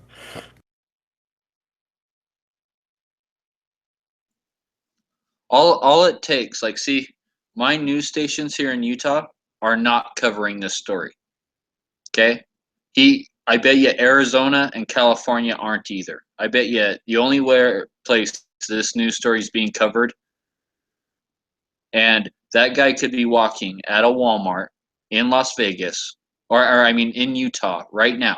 He could be like at a Walmart or a gas station, and no one would know who the fuck he is. He's not blasted on the news here. No one knows anything about this. So but all it takes is some ordinary guy like me to be like, dude, look at that guy. That looks like the guy that's all over Instagram and Facebook that beat up his girlfriend. And to call the police, and boom. And that's how so many fucking fugitives and bad guys like this are caught. It's unbelievable. Because my news station isn't doing anything about it. My news station's there. It hasn't been on the news here that, oh, he possibly might be here. You know, so I mean, you know, like that guy could walk right past a cop right now here in Utah, and that cop's gonna have no fucking idea who that guy is and that he's wanted. You know, so by reposting this in the surrounding states where he's suspecting that he might be, is way more likely to get this guy recognized and caught than anything else. And this guy might even have family members, right? They say that he has family and friends here in Utah, Arizona, California, Nevada. His friends and family might not even know, right? He could be staying at some friend's house here in Utah right now, and his friend has no idea what this guy did. But then his friend might turn on Facebook or Instagram and might be following someone like me and be like, dude, this is my fucking buddy, and now he's wanted and shit. And then he can call the cops and be like, dude, I know where the guy is at. He's at my house right now. Come get his ass. You know? I get that. Yeah. So often people are caught like that. What I did was I looked up woman beaten in Las Vegas, and it was like the third news story.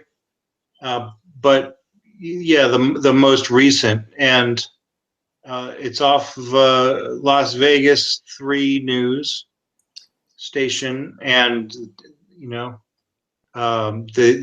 what they show here looks like a video with a thumbnail of side-by-side picture, her really bad shape, and then him looks almost like a mugshot. And this picture of him that I'm looking at Yeah, he doesn't does. look. I already looked it up. He does have an arrest record. He was arrested last October in Vegas. This is a For, like, mugshot assault. of him. It doesn't look anything like those pictures in the Instagram image that you forwarded, because his hair Well, color. most mugshots, most criminals' mugshots never look like how they look like on a regular day. They're showing this picture of her all smashed up in a hospital bed, and this, yeah, it's interesting. This stuff just gets spread out like this. But like I'm saying, dude, no one in California, no one in Utah, no one in Arizona right now knows about this guy except for social media.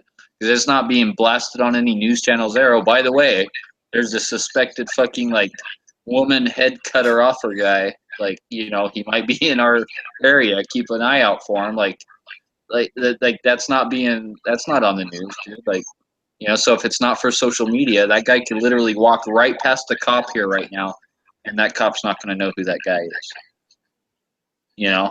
But if that cop And he's has a social pretty media now, good-looking that guy, cop might be too. following someone who has reposted this story, and all because social media might help get that guy caught. I believe social media can be a very good and powerful tool in the name of justice.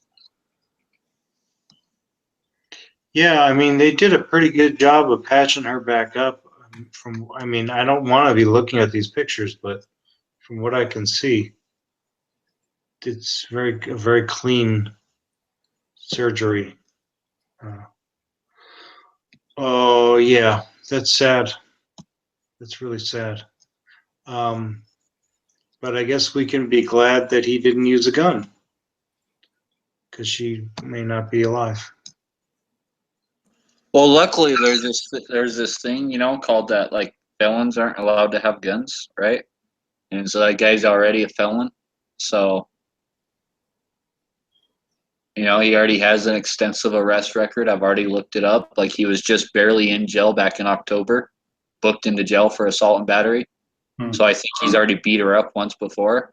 So, you know, it's like it's I'm not going to say it's like probably like partially her fault, but it sounds like to me from what I've read that he's already gone to jail once for beating her up. So, you know, and I don't know if she got back together with him and gave him another chance to beat her up or to kill her or whatever a second time. I don't know. For all we know, he just barely got out of jail and then went back after her. Like she might have left him, like who knows what. But, you know, like I don't know the details on any of this, but from what I've been reading, it sounds to me like, you know, he already beat her up back in October and went to jail for it.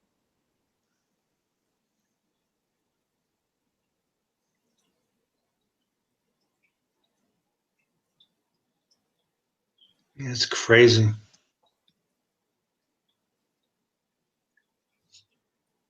Crazy.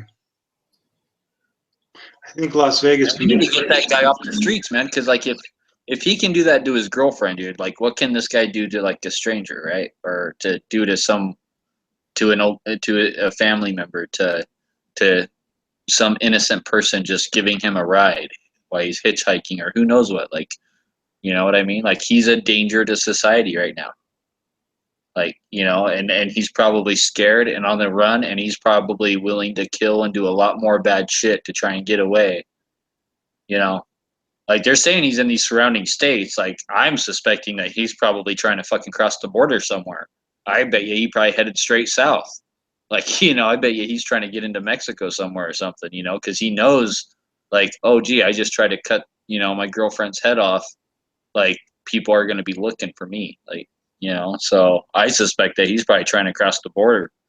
That's where I'd be looking for him at.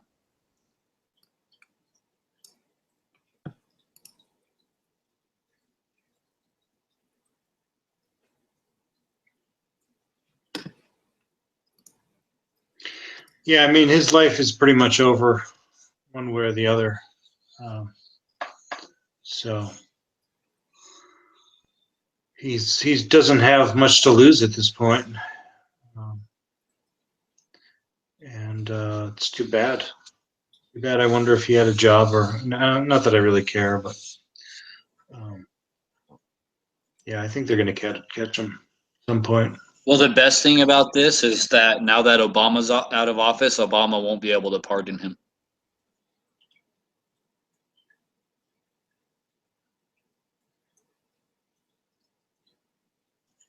Oh boy, yeah, we got a lot of issues in this country with violence.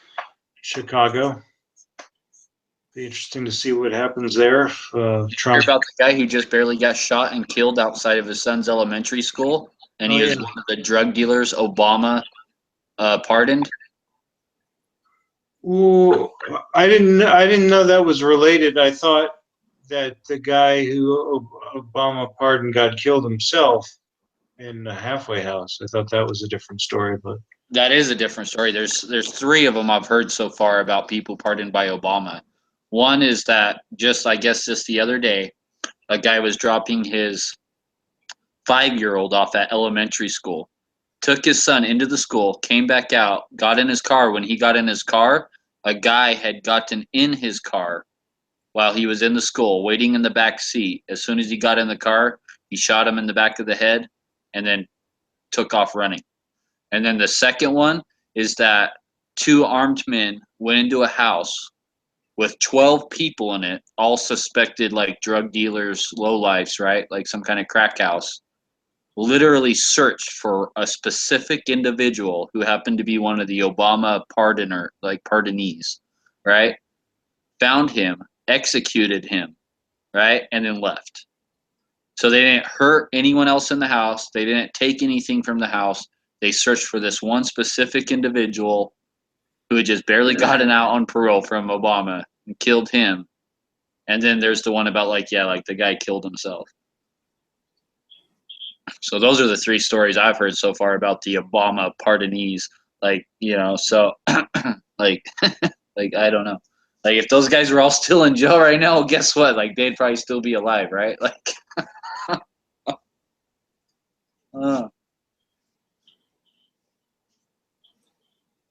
I wonder if their family's gonna sue Obama. They should sue Obama. Be like, dude, like our son would still be alive, like if you want to let his ass out.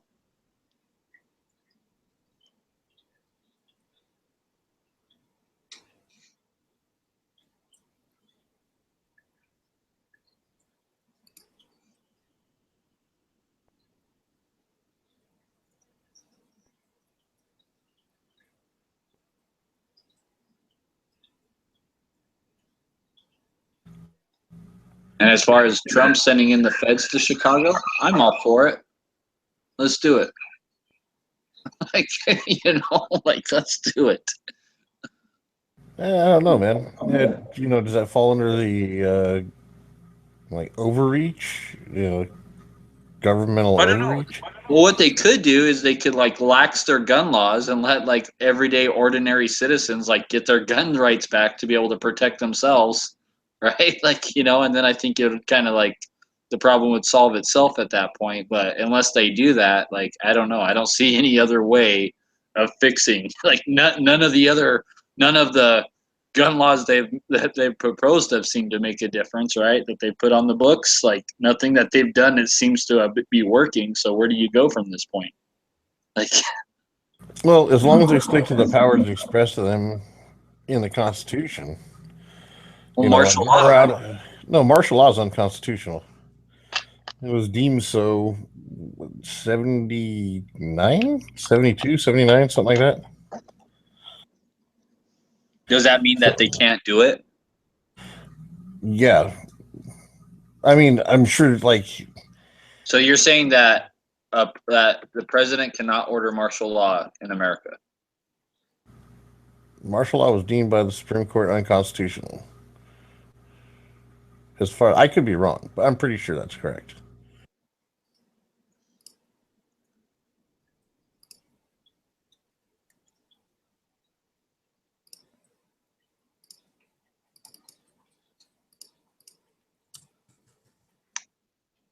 when Hurricane Katrina hit, did they impose martial law in New Orleans? You know, actually, I don't know. I know they did mandatory evacuations.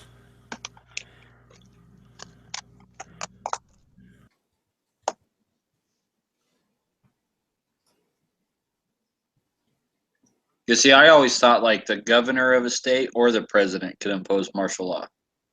The governor of a state can call in the National Guard to assist in state of emergency. And the president can do the same. He can declare a state of emergency. But I do not believe they're allowed to declare martial law. I could be wrong, like I said. And I guess I could Google it, but I'm pretty sure I'm right. So They impose curfews.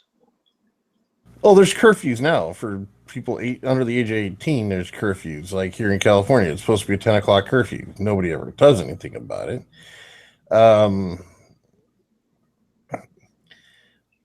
See, that's the whole thing. You have to look at the definition of martial law.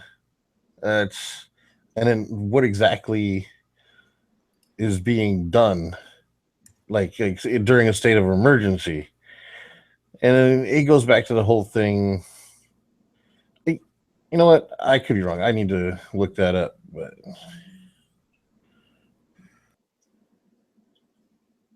Okay, so the latest thing in Chicago was this shooting at a vigil, and where there were 7 shot, including a 12-year-old boy, at a memorial for a slain woman.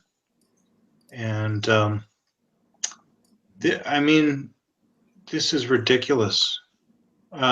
If they sent in the National Guard and had them just roaming the streets in Humvees, that would give people pause if they're just going to go around doing drive-bys on groups of people. From what I'm reading here is that you cannot have martial law in the United States without congressional approval. so it'd be kind of like what them I'm reading declaring here is that war. you can still have it. That you can still have it, especially in cases of rebellion or invasion, and where the public safety may require it. So if there's a rebellion, an invasion, or in cases that the public safety may require it, which I think would constitute Chicago, and with congressional approval, there can still be martial law in the United States. That's what I'm reading on Wiki.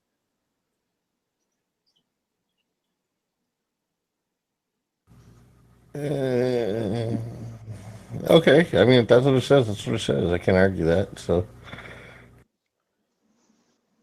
do I think it's right? No, but it is what it is. Yeah, so this vigil Or where we could just build a wall around Chicago. I mean, this there you go. vigil where 12 people were shot was for a 20-year-old woman who was shot on Monday. So it's not even a week later, and they're shooting up a vigil for a dead minor. These kids are young. Oh, yeah. The 12 that were shot here. It's a 16-year-old, a 20-year-old, 17-year-old, 20-year-old, 34, 43, 34, 20, all getting hit by bullets. Crazy. It's crazy. And this is just one shooting, right? There's a whole bunch of other ones here that go on and every day. It's insane. I don't know why these people even live there. They should just pack a couple of bags and hop on a bus. I know, but that's hard when you're only like 16 and have 3 kids, dude. That's hard just to pack up and leave. I have family in Chicago, and they tell me horror stories about it all the time, right? Like the apartments there that are on the 1st and 2nd levels are cheaper than the apartments on the 3rd, 4th, or 5th levels because you're less likely to be hit by stray bullets and shit and drive-bys on the 3rd, 4th, and 5th floors. So the apartments on the 1st and the 2nd floors are the cheapest. And I've been on the phone with them and I've heard gunshots and they're like, oh shit, hold on. You know, I'm like, wait, what's going on? Like, I'm thinking like, you know, and they're like, oh, like, you know, just another shooting. Like, and then go back to talking like everything was just like nothing. Like, you know, I'd be like, dude, I'd be on the phone calling the cops. I'd be like, if that was happening in my neighborhood. And to them, it's just like, they're so fucking used to it. It's like, oh, it's just another day. It's just like, this is normal. Like, you know, like, it's so weird to like hear these stories and hear shit like that. And to hear stories like, there's neighborhoods where if the cops get a 911 call, they do not respond to. Like, the cop will go park at the end of the street and they will not go respond to that 911 call until they get like 20 other cop cars there. And then once all the cops show up, then they'll go down that street. Because just by if one cop car drives down that street, that one cop car will be shot at from all directions and shit, and just like all sorts of crazy stories. So like, dude, like, and that's just like normal everyday life. They're like so used to it that it's like not even a thing, right? Like, I guess if you grew up there and all that, you'd probably be used to it too. Like it'd be like, oh, this is my home. This is like normal life to me. Like you wouldn't know.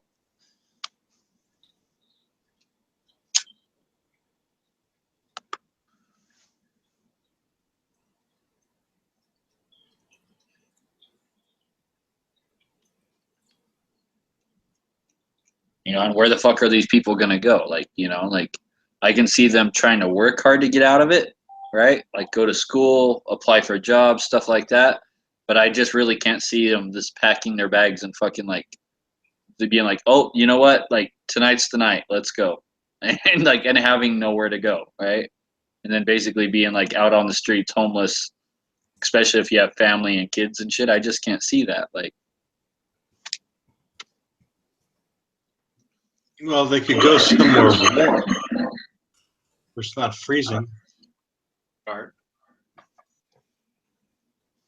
Yeah, but still, but then you'd have to have money there to get there, transportation, stuff like that. A lot of these people, especially in these rural, or not rural, but like these rundown communities, right? They're like living paycheck to paycheck. They're like, you know, I mean, they're like barely making ends meet, right? And, you know, that I don't know. I think it's a lot easier to say that than to do it. So you figure they're on government subsidies or have government jobs? Or just they could work at a fucking gas station and be making barely over minimum wage with 3 kids and shit, trying to support them and just barely making ends meet. You know, like they might not even be able to have a car because they can't afford the licensing and insurance and bullshit and you know, and then having health insurance for the kids and all this other shit. Like we don't know all their situations, and I don't want to even pretend like I do understand it all, but I'm sure it's just not that easy, or they would get out, or at least some of them would get out. Some of them probably fucking enjoy it and like the action. But you know, but I'm sure if it was that easy, that the population of Chicago would cut in half overnight. Like, you know, if it was just that easy to just get up and leave. So I think a lot of them are basically almost like stuck there, right? And a lot of them are probably like, oh, I don't want to leave my family. Like if I leave, I have to take my grandpa, grandma, uncles, aunts, mom, dad, kids. Like, so I'm sure like a lot of them probably don't leave just because they're extended families and stuff like that. And then when you're trying to get your whole family out, like, you know, and then maybe some of them don't want to, and oh man, that's just, I mean, there's a lot there. There's a lot more to it than just packing up a suitcase and leaving.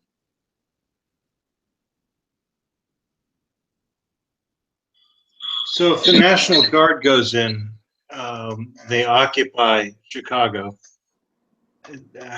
How long would they have to stay there? I mean, this is a problem that isn't going to be fixed overnight.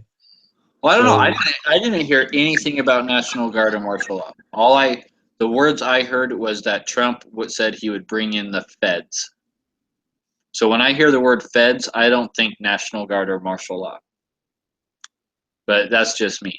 Like that's not what comes to my mind. When I hear the word feds, like I think FBI. Like that's the first thing I think, right? Stuff like that. So, I'm sure they already have like FBI offices there. So I don't know if I don't know exactly what he's talking about. I have no clue, but when I hear the word feds, it's not the military or National Guard. That's not the first thing I think of.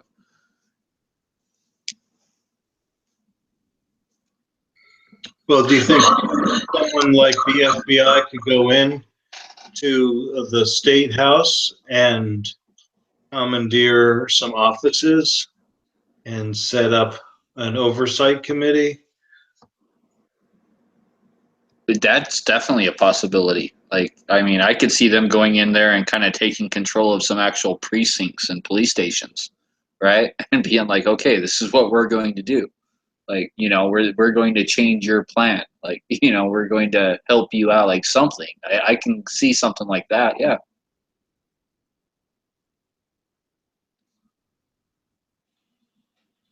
Because I believe that's been done before in the past by other presidents during times of civil unrest and when police departments have needed help and and have had all sorts of issues, especially small towns. Like they've brought in the feds to basically help them out. They did it recently in Oregon, right? Like when those people took over that wildlife sanctuary or whatever the hell it was, right? They brought in the feds because that was just like some kind of small town police department that was dealing with all those people there and all that shit. So they brought in the feds. So like I know that they've done shit like that before. So I could see them doing that for even a large city like Chicago. I don't know how well it would work or if it would do anything but I could see them trying it because obviously whatever Chicago's doing is not fucking working. And again, I think the best thing they could do is just give the rights back to the people in Chicago and let them start taking care of things themselves and being able to protect themselves. I think that's the best thing to do. But,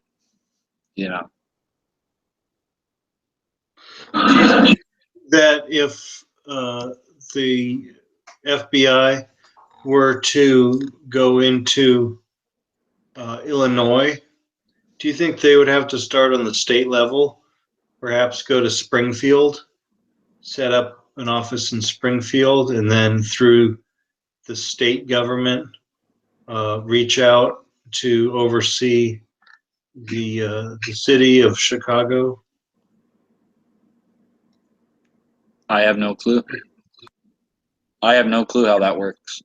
I don't know if they even need any kind of state or governor's approval or whatever, or if they have to be asked, like, hey, will you come in and help us with this? Like, I have no idea. Or if the president can just say, hey, go in there and fix this shit. I don't care what you got to do, but you need to fix this shit. Like, I don't know. I have no experience with any of that shit. Well, you're probably right. They probably already have offices in Chicago. So, well, I'm sure they already do. There's an FBI office in pretty much almost every major city. So,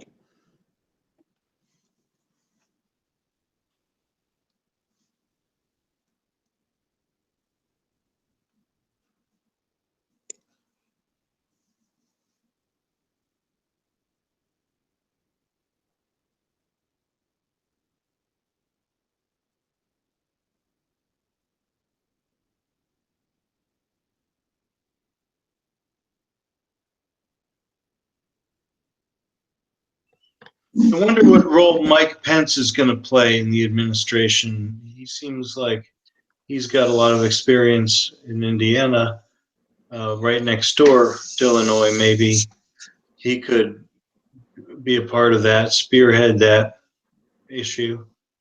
I don't know what else he would have experience doing on the presidential scale.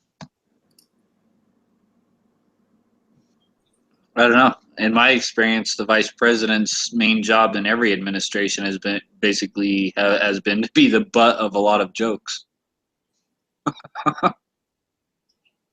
So, I'm sure they do more than that, but from what I recall, like all the vice presidents going back as far as I can remember have just basically been the butt of a lot of jokes. Well, they It's say like- that Dick Cheney was actually pulling the strings of W, and all of his cronies at Halliburton got those contracts because of Dick Cheney's influence. Oh, I'm sure. Like, I can see that. Like, you know.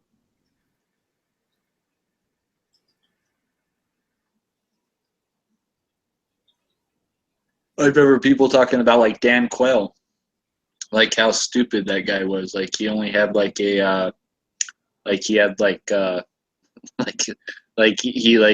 remember seeing like jokes about him, like just about basically like just always saying like this guy was so stupid that he couldn't spell like some simple word. I can't even remember what the word was, but it was like he couldn't spell the word cat or something. Like it was just like I believe it was either tomato or potato. yeah, something like I can't remember, but like he couldn't even spell that, and the guy was just like a complete imbecile. But then like I remember hearing all that stuff while he was president, or while he was vice president. But then after Bush left, then I remember hearing about stuff he actually did, right? So like good stuff he actually did, but while they're in office, like all I recall from basically everyone, like what has Biden done? Like tell me like one thing he's done other than be the butt of jokes. I'm sure he's done a bunch of shit, but I can't tell you. I don't think the average person can tell you, oh, he's done this and he's done that, and like.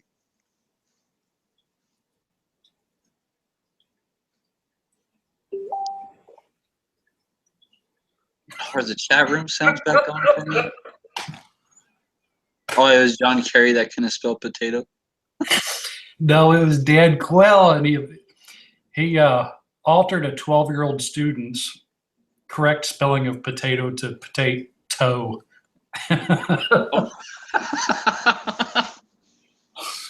That is so funny. It was in an elementary school. And I just remember him being blasted for that, like that one little mistake, right? And then, like, I typed in Dan QUA, and that was the first thing that came up. yeah, like he got so blasted for that. But then I watched a thing that was actually talking about like all the stuff he actually really did while in office, and he actually did like a lot of stuff that you never even like heard about, like like he fought for a lot of things, and just like he did a lot of work, and that I don't ever recall while he was in office hearing any of that, like and same with Joe Biden, and like same with all of our vice presidents, like it's almost like they're just nothing more than a figurehead just to take heat off of the president. They're like the fall guy, right? That's like that. That's what the vice president is. They're the fall guy.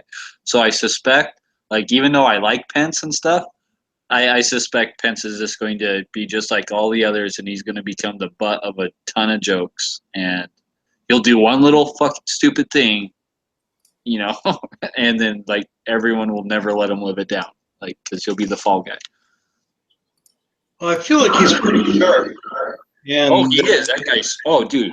I don't know if you watched any of the debates with him in it. Yeah, but that guy is sharp as a fucking. Oh, that guy is great.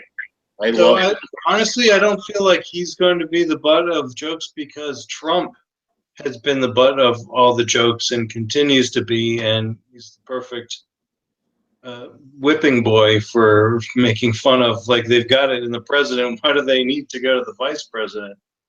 Well, yeah, they can. Yeah, but see, he bites back. When somebody talks shit about Trump, he talks shit right back on him. He don't play. He's not. He's definitely a very stern gentleman. Oh, Pence? Yeah. Oh, yeah.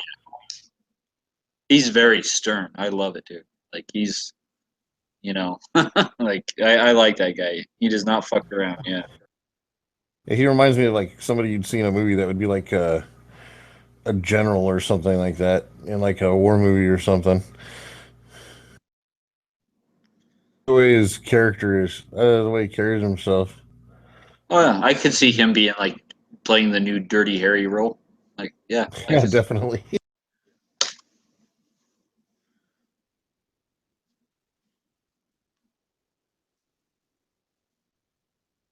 In his corner. Yeah, so when do you think we're going to get the first photo op with Trump holding a gun? Already had it. Didn't they show him with a gun during his election or during the campaign?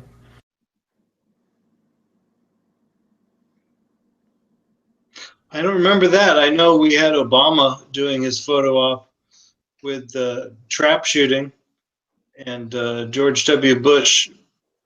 I don't know what Bush did for guns, but I know Cheney shot his buddy with a shotgun. So yeah, Shot him in the face on accident, air quotes. we need to get Trump packing heat. We need a good photo of him and Mike Pence at the range.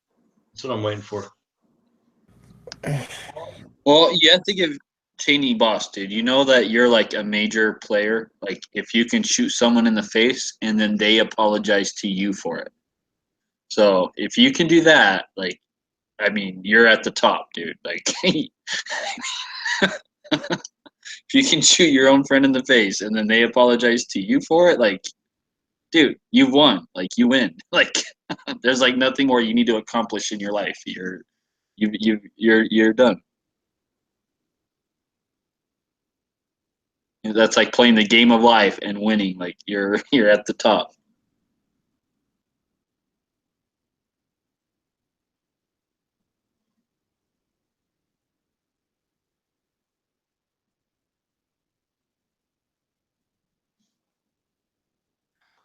I dropped a pic of W with a shotgun in the side chat.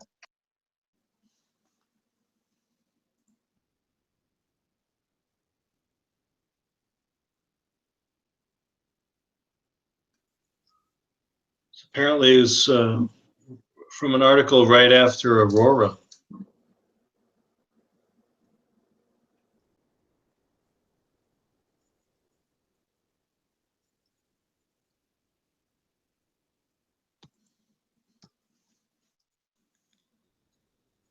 Looks like they're blaming it on W. He wasn't even president then. Well, what I'm hoping happens is that Obama goes back to Chicago and he says, like, hey, like, guess what? I'm back. I'm going to help fix you. Don't worry, I'm here to save you. Like, Obama the superhero. So, I hope he becomes like a community organizer again and like, and solves, helps solves the problem.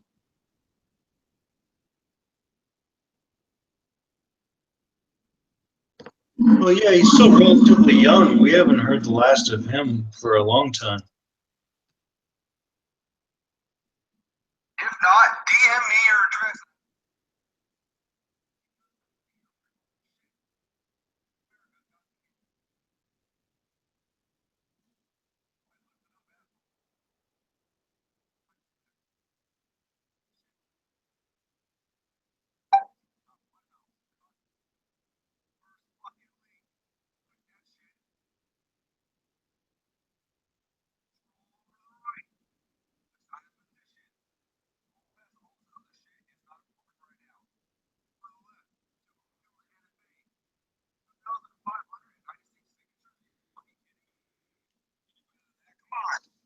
Over the right, scroll down, 3 pieces of information.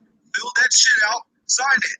If not, DM me your address and I will personally come over and take all your fucking guns from you, you ungrateful little shit. Godspeed. Alright, listen up, asshole. Oh, that guy is awesome.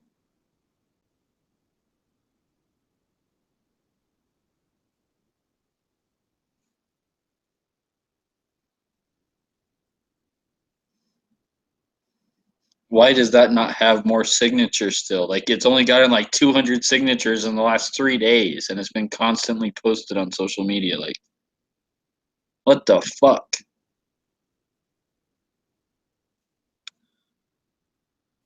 Is it to repeal the NFA? Yeah, maybe I need to offer a free safety pin to everyone who signs it. Like maybe that'll help.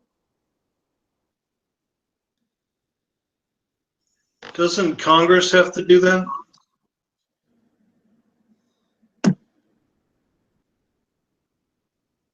Repeal the NFA? Yeah. Yeah, I believe they have to vote on it, right? And it has to pass by like 2/3 majority.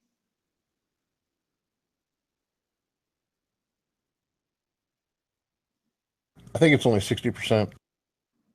60%. Yeah, but why does it only have like 2,800 signatures and it's been out now for like, like it should already be close to 100,000 signatures. Like, but like the guys who aren't signing it, there's like I've seen posts of guys fighting it, gun guys, and they're like, but my investment, like I made a $20,000 investment on this machine gun, and if I sign that and it passes, I lose my money. Like, and they're like, dude, like it's not an investment, it's a fucking infringement. Like, you know, quit being such a little whiny bitch about your money and get your rights back. You know, I mean, you know, like I just don't fucking get it. Like, even if I had a $20,000 fucking machine gun, even if I had a closet full of them right now, I would. I've already signed it, and I would still sign it because, yeah, like, like I would rather have my rights back, and then I'd rather have the option of buying cheap sub $1,000 machine guns, right, and buy more of them. And guess what? I'm just gonna have to take the loss. You do Right. realize, isn't the machine gun ban the Hughes Amendment? No, the Hughes Amendment is like they couldn't produce any more of them. Like you used to be able to buy a tax stamp before that. The NFA was the tax stamp that you had to buy a tax stamp to get it. Oh, okay. I still signed it. I don't like the The idea of NFA the also NFA anyway, covers but like like SBRs and stuff like that, right? yeah, yeah, I know they can. They deal with cans, SBRs, SBSs. Yeah, I guess it does deal with freaking fully automatic weapons as well. But I mean, you still have like Class 3 FFL you can get. So I don't think you need a tax stamp if you have a Class 3. The guy I worked with, he had the military AR-15, a fully automatic one, and an Uzi automatic. He sold them right before Sandy Hook for $12,500 Each or together? together. Wow. And then the gun scare came in, and is it an M14? Yeah, M14 would be the select fire version of the M1A. I think it went up to 21,000 right after the shooting with the big gun scares. I bet he's kicking himself in the ass right away. There's also another petition that everyone needs to sign on the whitehouse.gov website, and that petition's under California gun laws are unconstitutional and asks for Congress to act upon it. And to impose the actual powers given to them in the Constitution to come tell the states that they're fucking the infringements upon our Second Amendment rights is unconstitutional. And with recent judgments and decisions being made in the 9th District Circuit Court, it should be easily done. But will that happen? Probably not. If it did happen, would California comply? Isn't it worth a try? Like, isn't it worth the fight? Like, I don't know. I think it is. Like, I'm signing I just barely found out about the. Well, yeah, no shit. I'm not saying don't do that. I'm just saying the likelihood of it actually happening. I mean, if it does happen, it happens. That's great.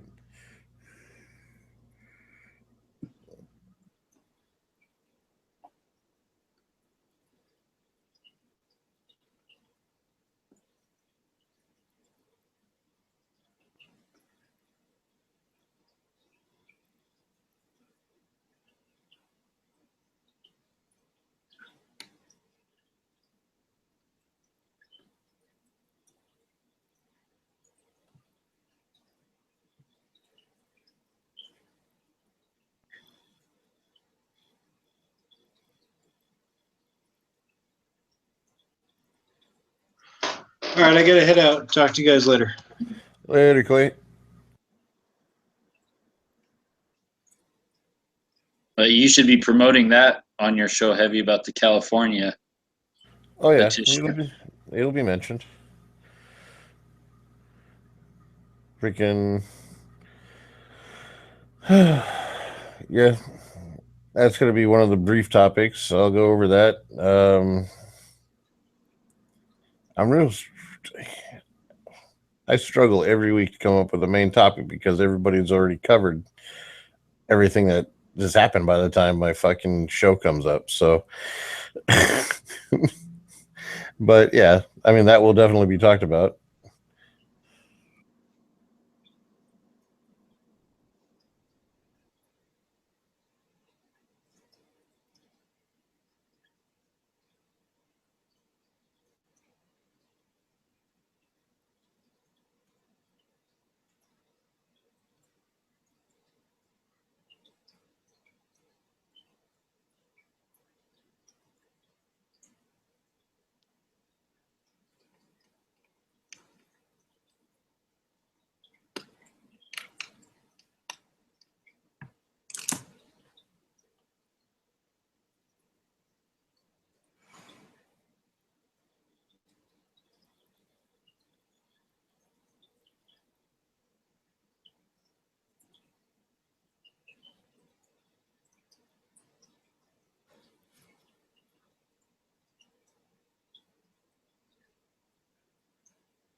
Yeah, so right now I'm messaging this, I don't know. I'm assuming it's a chick. Fucking, I don't know, man. It's fucking funny shit. Well, you got to give me more details than that, dude. Like, I don't know. I got a friend request on Facebook for some chick who's pretty. And so I was like, I checked out her page. I'm like, there's really not much there. Fuck it. It's probably some kind of scam bullshit, but I'm bored. So I approved the friend request. And then she sent me a message, and we've just been bullshitting back and forth. she So I'm hasn't waiting to asked you see. to send you money to like bring her to America yet. No, evidently she has money. She's in America. Well, she lives in America. According to this is why I think it's bullshit. Her profile page says she lives in San Antonio, Texas. She says she lives in Florida. She also says that she's like in West Africa, Nigeria, buying antiques right now. I'm throwing up air quotes. And she's their own business partner. So And then she's going to tell you that she lost her passport and desperately needs money to get back home. No. She's got her own money, man. She's not even asking about money. She's just pushing the relationship issue. Like, she's like, I guess, using this as kind of like a dating site type thing, whatever. So we're bullshitting. She's asking me about me. I'm like, okay, blah, blah, blah. I'm asking about her. She's like, blah, blah, blah. Right now we're on topic of cooking. So I'm like, whatever. We'll see how far this goes.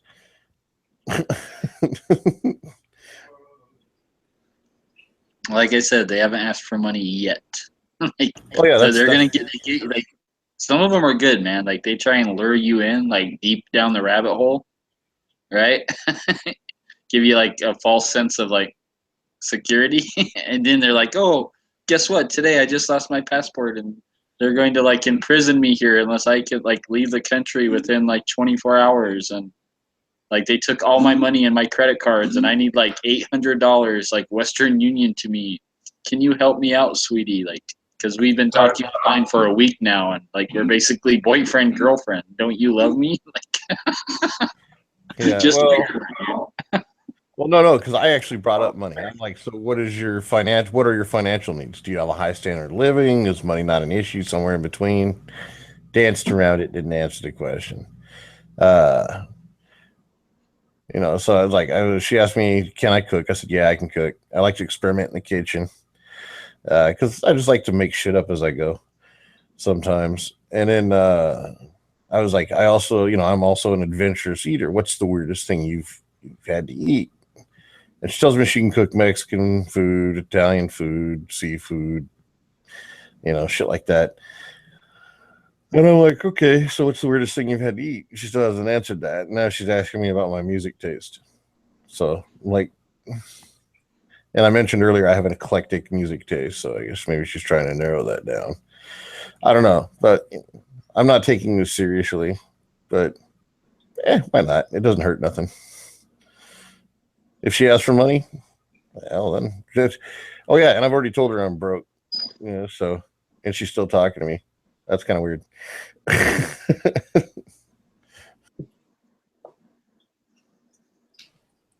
Yeah, I don't know, it's kind of interesting. Just farting around.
Well, let's see if she runs away on this one. What, did you send her a pic of the D? No. She asked me about what kind of music I listen to. I said a wide variety of music, anything from like Christian rock bands like Skillet, Thousand Foot Crutch, Manifest, to heavy metal like Five Finger Death Punch, to glam rock, to country, to R&B and hip hop, but not into gangster rap. How about you? So I think the Christian music might chase her away. Even though it's not really Christian music. I mean, if you listen to it, it is, but I mean, it sounds more like rock than anything else.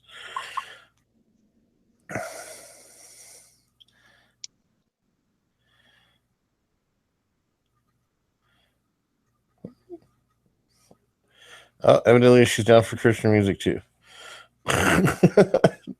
Wow. See, what else can I do to see if I can get her to say that? Let's see if I can catch her in some more lies.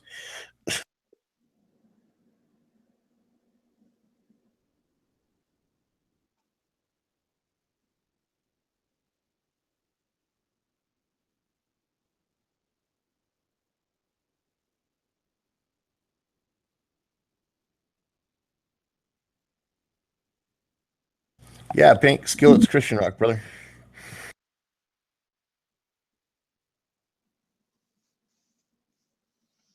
Ask her if she listens to the Christian rock band Metallica.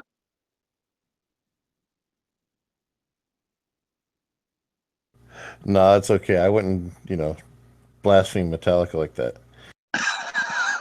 Just say, dude. And if she responds back, "What? Metallica is not a Christian rock band. Like, what the fuck are you talking about?" Then you know, like. But if she's like, "Oh yeah, like they're great," like, praise Jesus, like then you know, like.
We're breaching the religious topic. Yeah, Pink's like White Lion. Hey, Christians, like there used to be all sorts of Christian hair metal bands back in the 80s.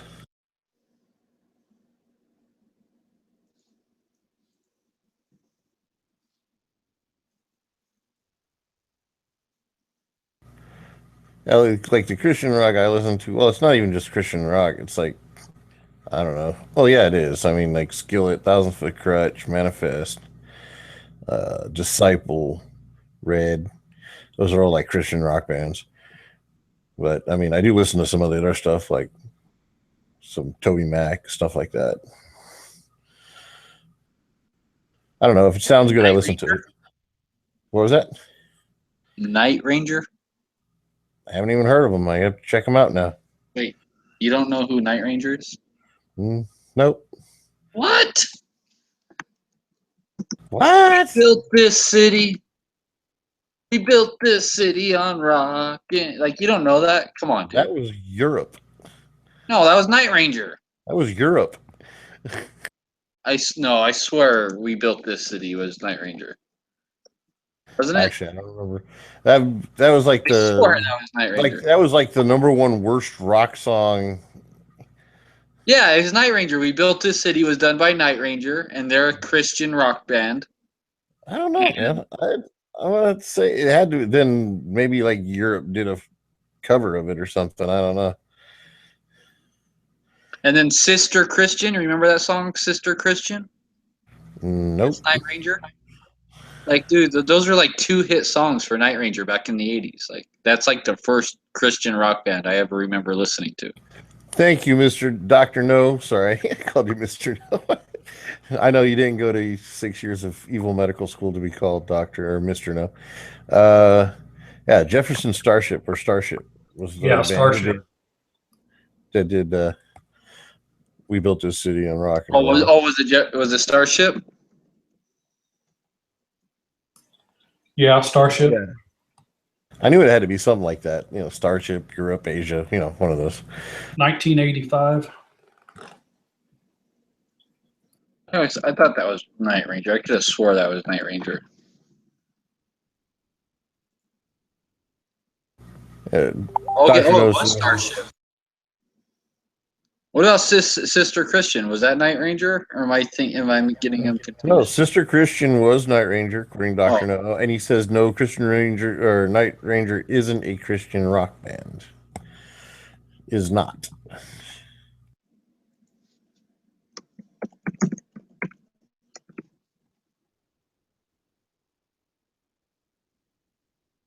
Oh, I think I might have ended the conversation.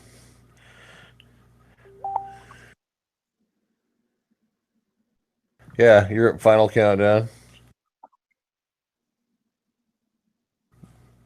Everybody should know that from the damn Geico commercials.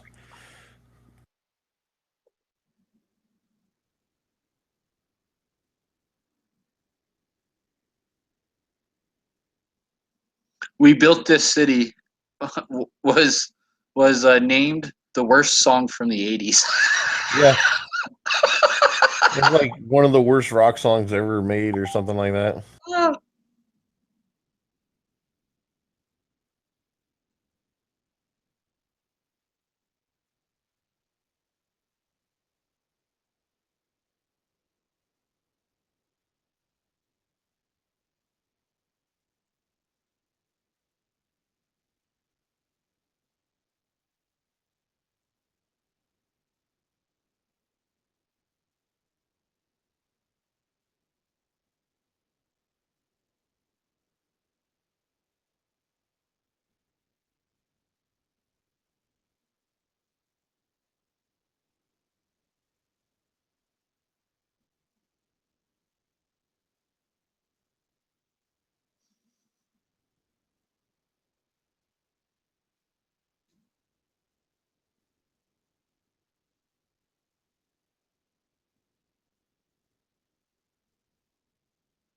I can't even remember the last time I heard those songs. I don't even think they play them on the radio anymore.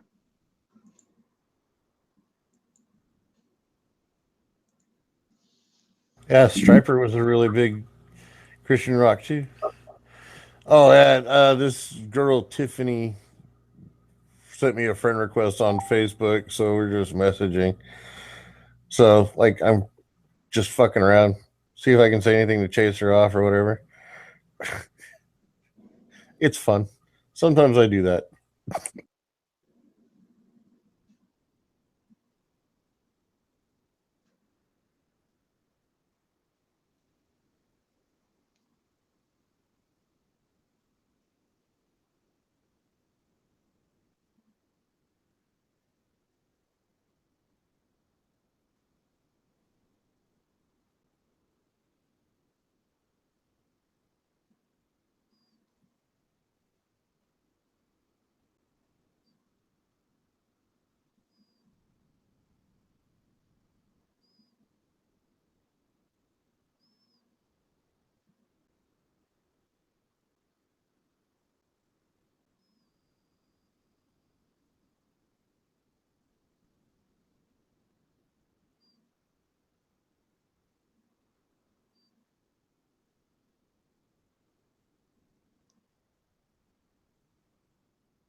Yeah, as for like all those old Christian songs, man, that's what YouTube is good for, man. You can just YouTube those things, and I got a badass playlist.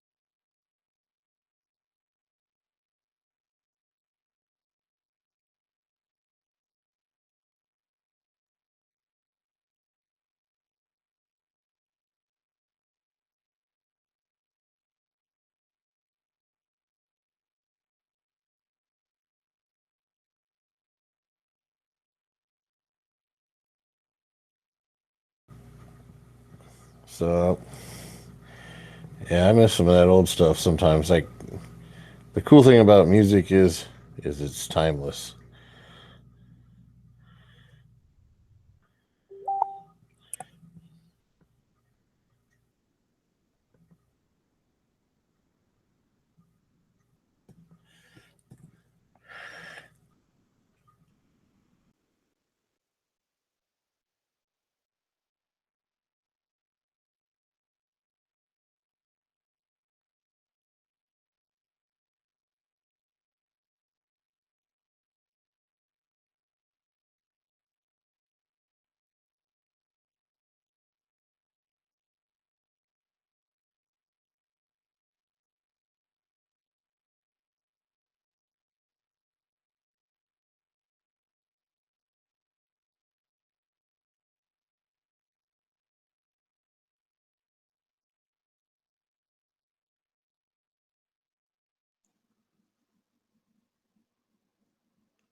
You see the FedEx guy who took the flags from the people who were trying to burn them?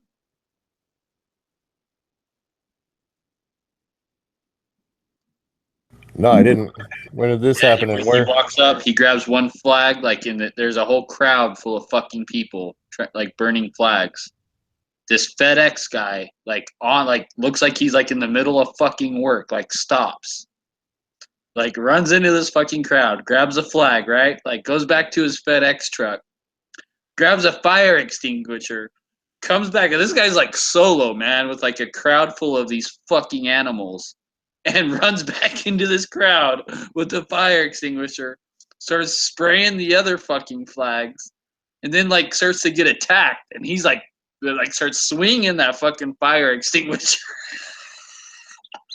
Like, dude's my hero, man. Like that guy's a fucking hero, man. Like I no longer hate FedEx anymore. Like that guy just won FedEx back for me. Like unless they fire him. If he gets fired from FedEx for this, then yeah, I'll still hate FedEx. But that guy's a fucking hero, man. Like fuck yeah, that guy was awesome, dude. Holy shit. Like that guy was all alone, man. Like runs into a crowd of those fucking savages and like saves a flag. He saves one flag they hadn't burned yet, and then goes and grabs a fire extinguisher to go put the others out. And then when he gets attacked, he starts swinging that fucking fire extinguisher, man. I wish he would have gotten some solid hits. It looks like they're mostly just grazes.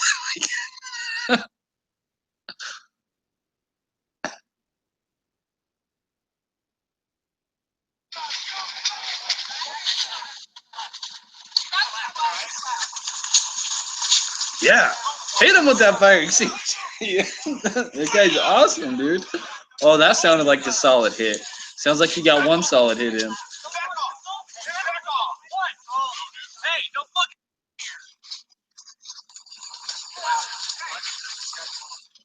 That guy's my hero.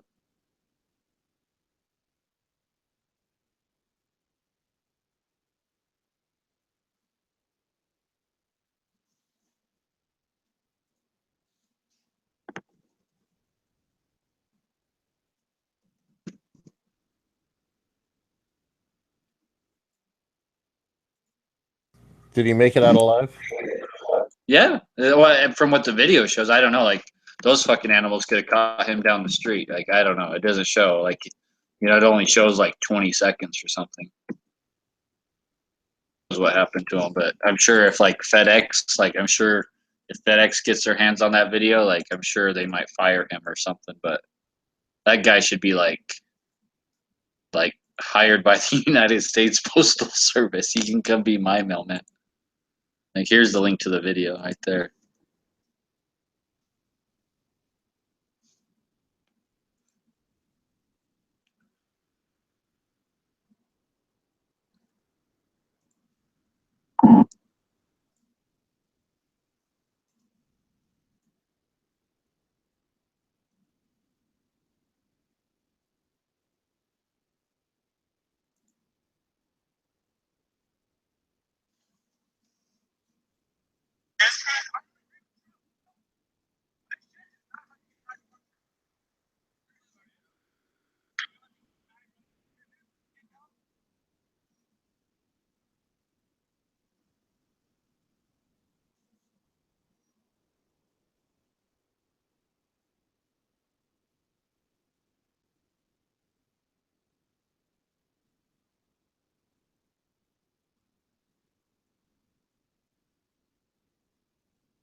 I'm willing to bet you money that guy's a vet.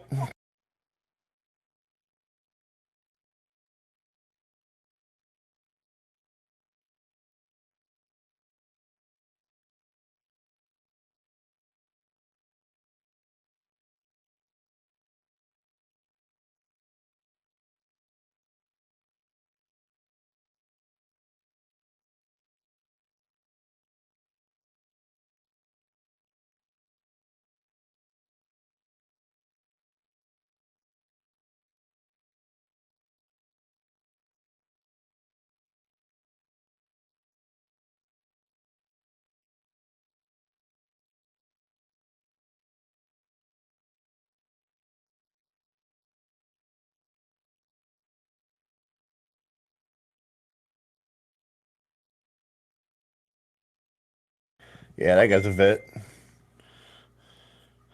He was ready to whoop on those fools, and I think they know they were going to get whooped on, so they backed the hell off. A bunch of little whiny little bitches.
Dead Horse, you still there?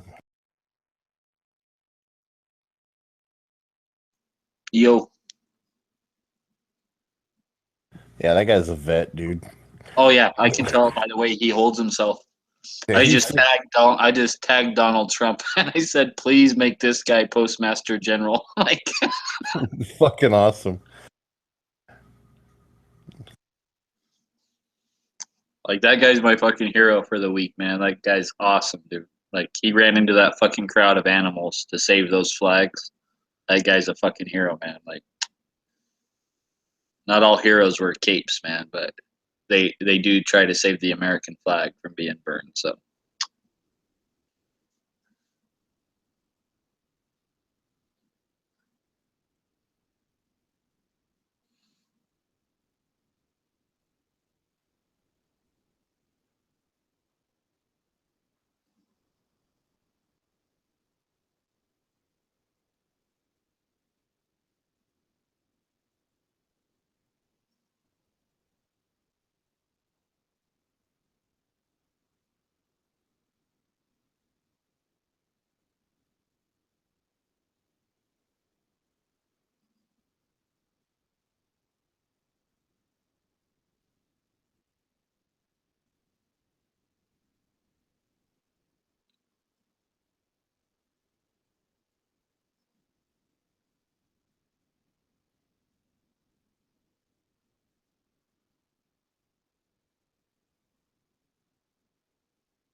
So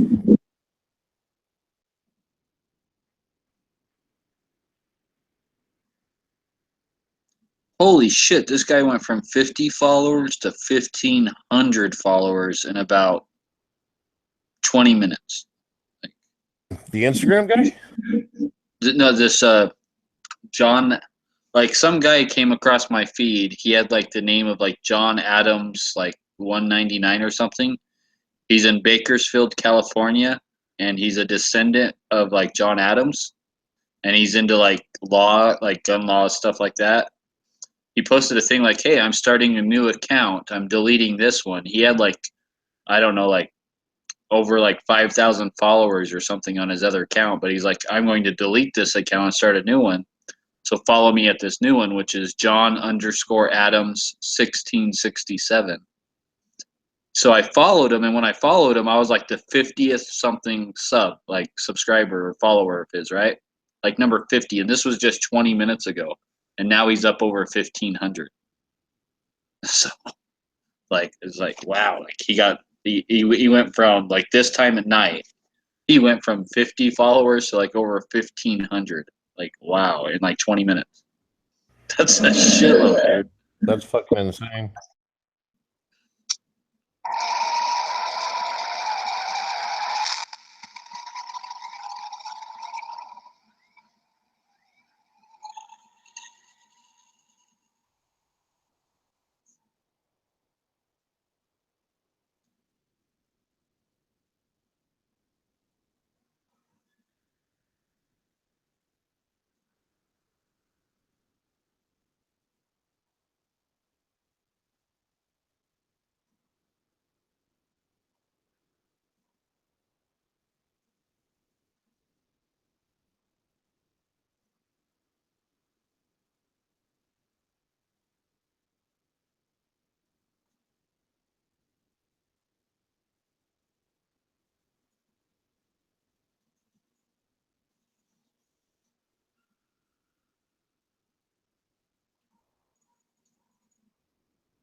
Oh,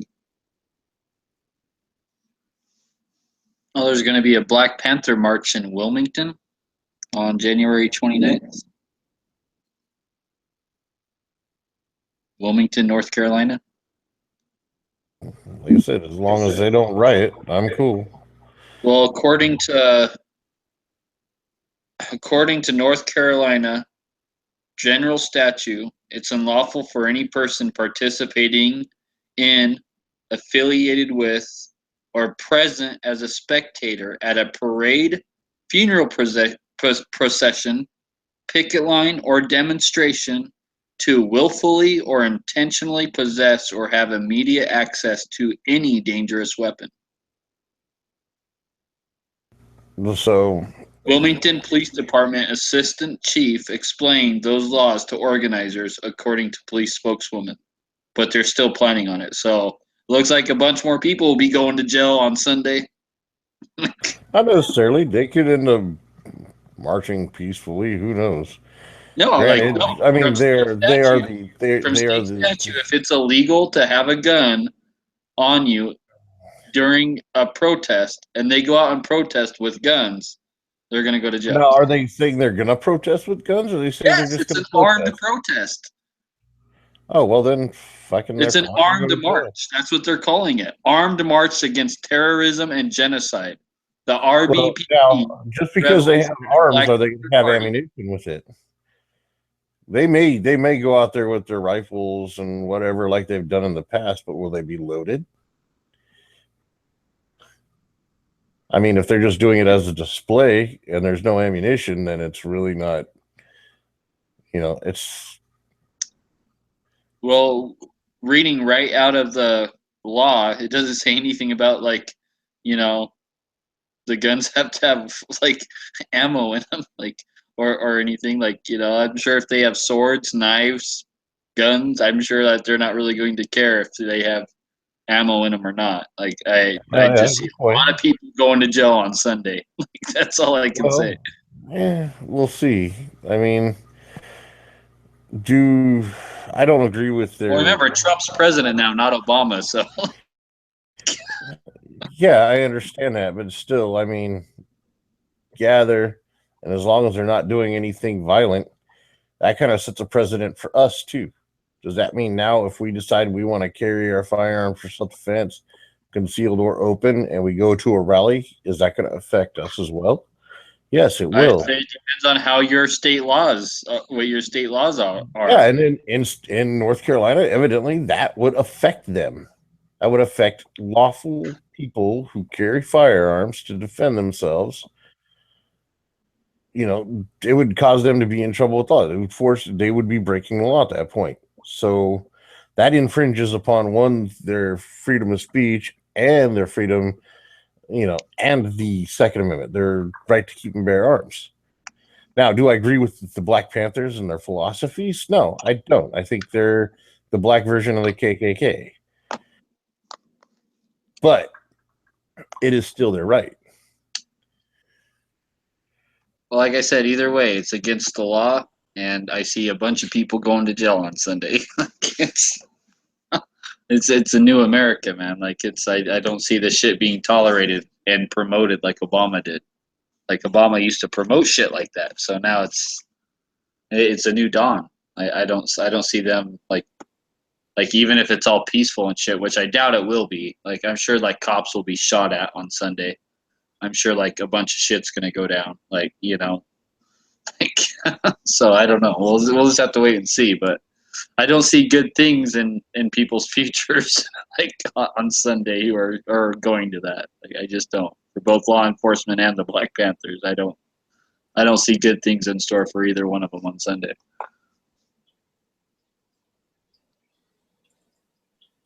Because those guys are kind of like, I believe they're on the FBI list as a terrorist group, and I believe that they're pretty much generally considered a terrorist group.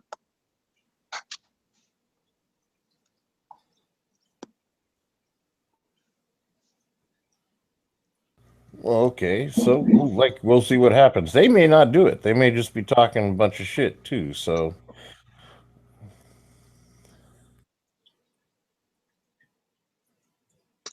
Well, hopefully, like, but I know those guys have a pretty violent history, right? And a lot of their members are like some of these same ones who have been like shooting at cops and killing cops and stuff.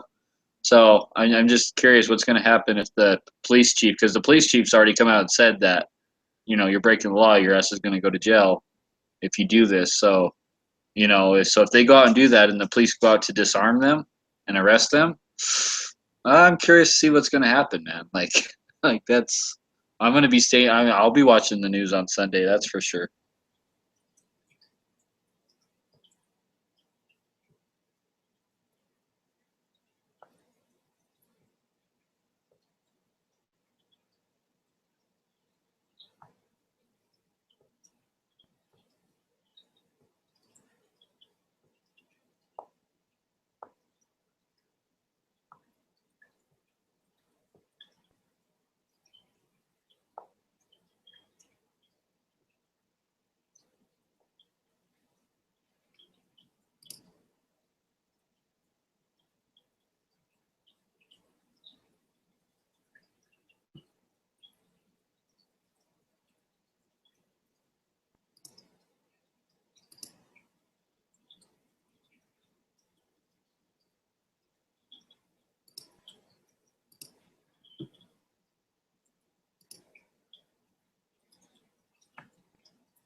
So let's see, where's Night Strike at? Night Strike's in South Carolina, so he's safe.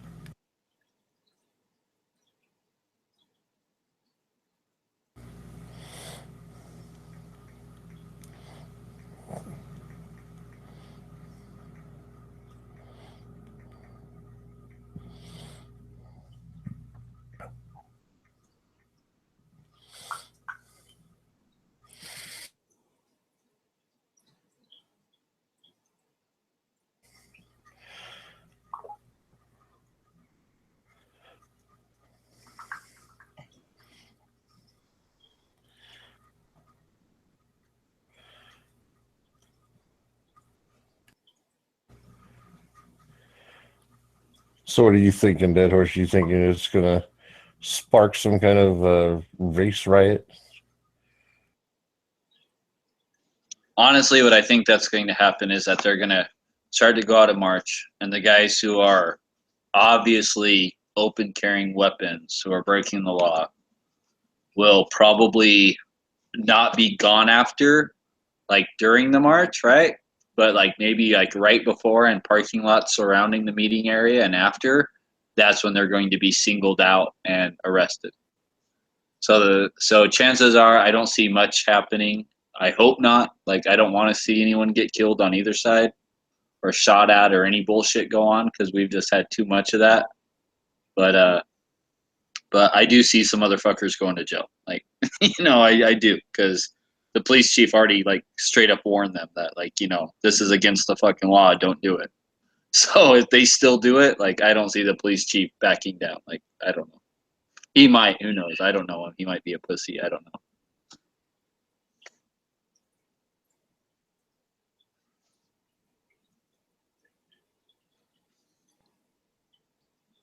But you gotta remember, We'll these are see. like this is the same fucking organization that killed how many cops last year? Yeah, no doubt. So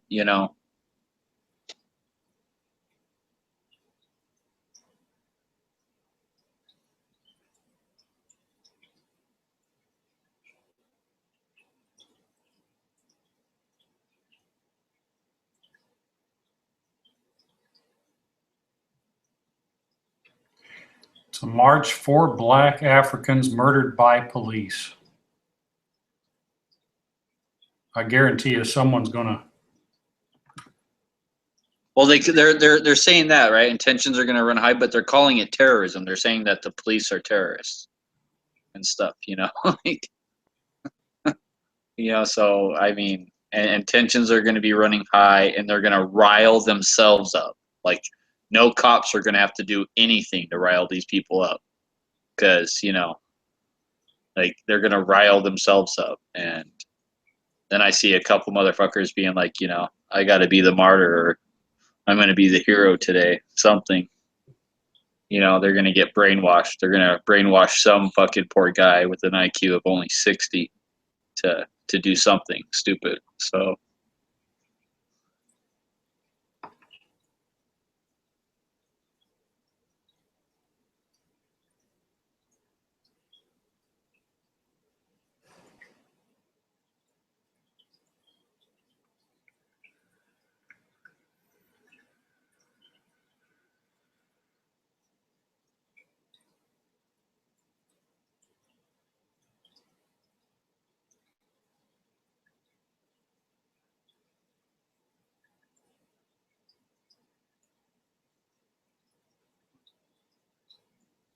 right from the FBI's right from the FBI's website, FBI.gov.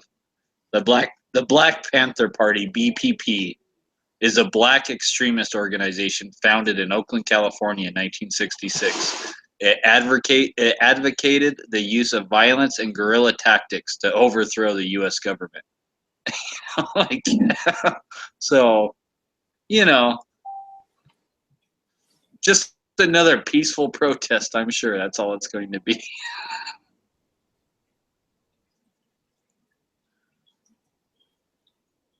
Wow, they have so many documents on the Black Panther Party. Like, so many documents. Holy shit, there's more documents on the Black Panther Party than there is ISIS from the FBI. Wow.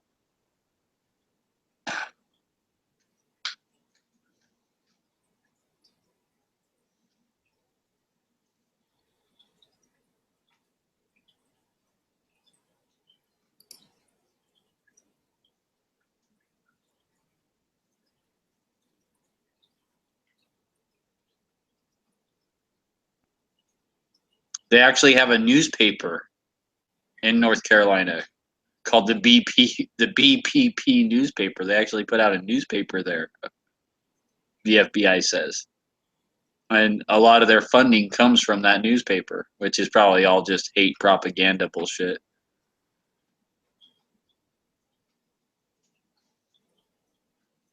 Wow. This is going to make for some interesting reading that might take me several days to get through all these fucking reports on the Black Panther Party. Holy shit. There's like literally, they have more reports on the Black Panther Party than they do ISIS.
I see the FBI still has like an X-Files thing on their website. That's pretty cool.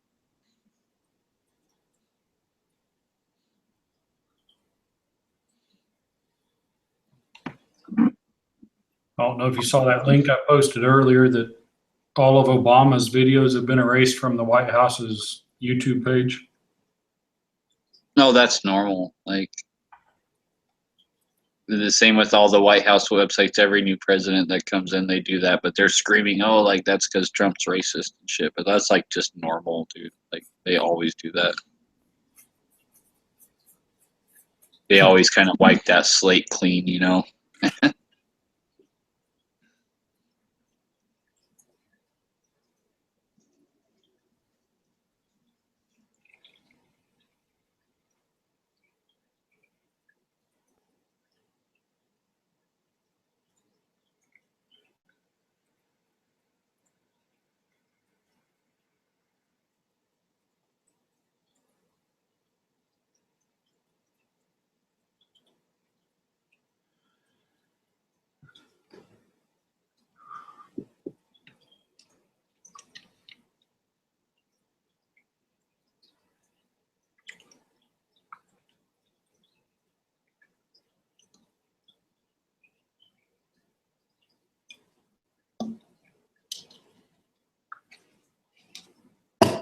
3 o'clock. I'm out, guys. Later, brother. Later.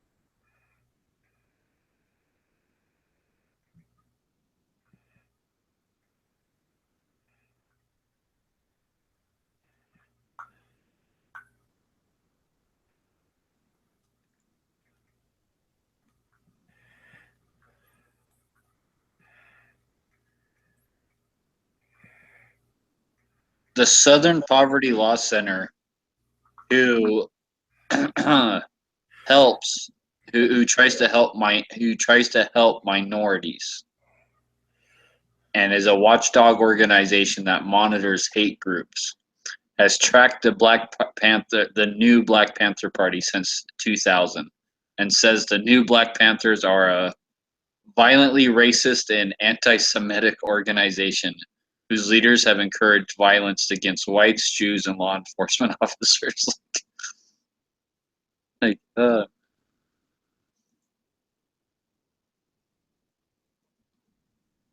just reading what some people say about these guys, like trying to get both sides of the story, like even from like other like pro-black groups, right? Like they're like, no, like these guys are fucking nuts.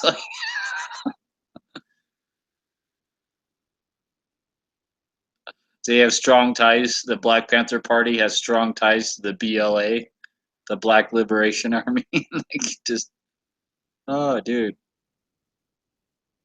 And all these guys are considered like terrorist organizations.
The new Black Panther Party is directly linked, say authorities, for killing several police officers in Dallas and Baton Rouge in the span of 2 weeks. Like, you know, by shootings of Alton Sterling and Philandro Castile.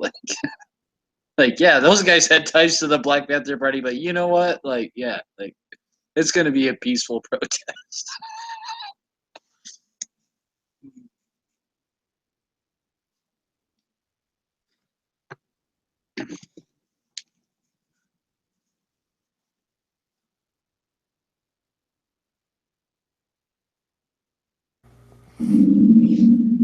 Well, we'll see. I hope that they just like get him in a fucking parking lot before like any shit goes down, but I don't know, man. With like the way things have been like tending to go, I just see bad things in store on Sunday. Like I hope not, but I'll definitely be tuning in.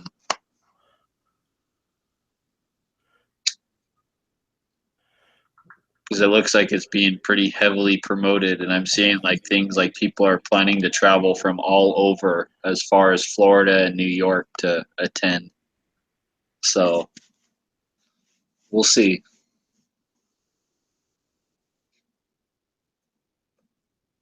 Tracking terrorism, like they're number one on the list. Like not ISIS, like the new Black Panther Party, they're number one on the tracking terrorism list.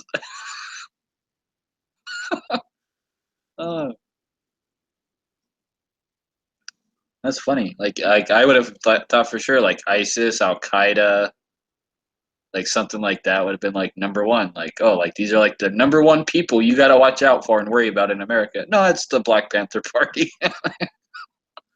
That's funny. I had no idea. Like I knew that they were like a terrorist like you know, that they did all sorts of shit. They blew up a bunch of shit like back in the 60s and 70s. Like I knew that they were like that, but I didn't know it was like still like such a thing. Like I knew that they were kind of like behind the whole Black Matters thing, but you know, I didn't know that they were so high on these lists that like.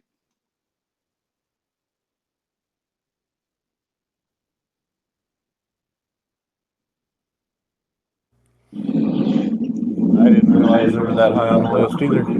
Yeah, I didn't like. I thought that was like all. I thought that was really like back like from like the 60s and 70s that they were really considered a terrorist thing. I thought it was kind of like the KKK. Like they just kind of went away. Like that. They just kind of like just basically turned into nothing, right? Like you know, like they just kind of like fell apart. Like they weren't really considered a threat or anything anymore. Like. That's what I thought, but like according from everything I'm like reading, like no, like they're still like pretty much like one of the most like worried about and watched fucking organizations. Like they're still considered a major threat. So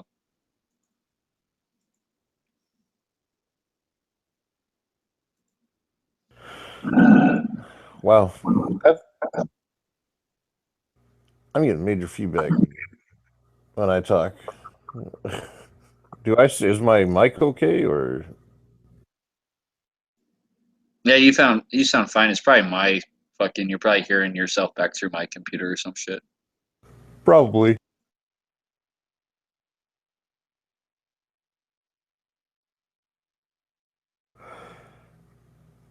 Yeah, so the conversation continues. I'm trying to get her to video chat with me on Messenger to see if she really is who she says she is. So far, no go. Oh, ask her to do a Google Hangout, man. Send her the link. Dude. Not a bad idea.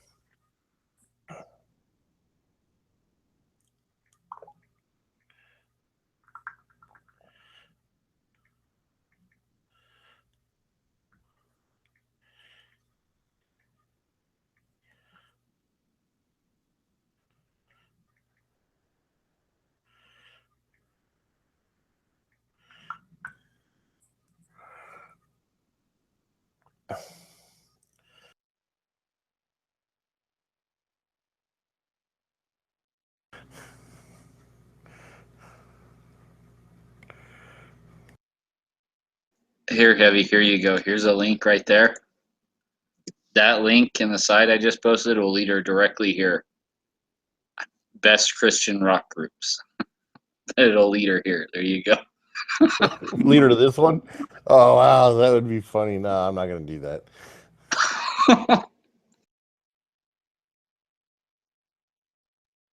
What's up, Dusty?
So did Bob stop and shoot with you, Dead Horse?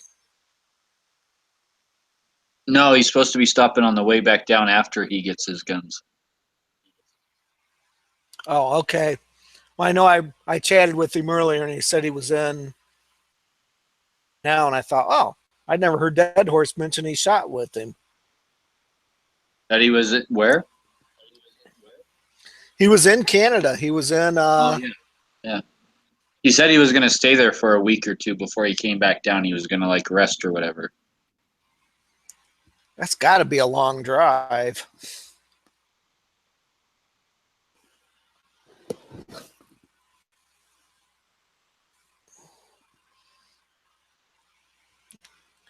Well, I And know I it took kinda- him I know it took him 2 days basically to go from Arizona to Montana, and then so it probably took him 3 days to get to Canada. So yeah, I think it took him 3 days.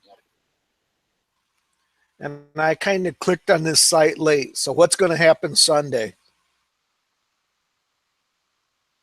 Oh, just some silly Black Lives Matter, Black Panther Party protest where probably more officers will be shot at or some stupid bullshit again, like that happened in Dallas. That's, you know, that's what I'm thinking, but who knows? Because like this protest and like, see, the protest in Dallas was just like a protest, right? And the officers still got all shot at and shit. And this one's supposed to be an armed protest where they want everyone who shows up to protest to have a gun, right? Like so when you put a hate group like that and you give them a bunch of guns and you let them rile themselves up, like, I don't know, I don't think that can be like a good thing. So I just have you have more guns there than they have, and you shoot them all and get rid of them.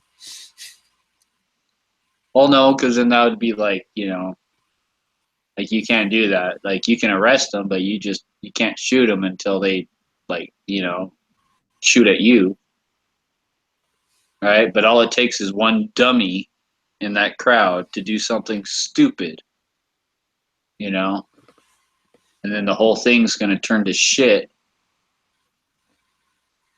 because one guy will think he's doing the right thing or be brainwashed into doing something. Because don't be mistaken for a second, it's not just the CIA and groups like that fucking brainwash people. You know? These terrorist organizations do it too.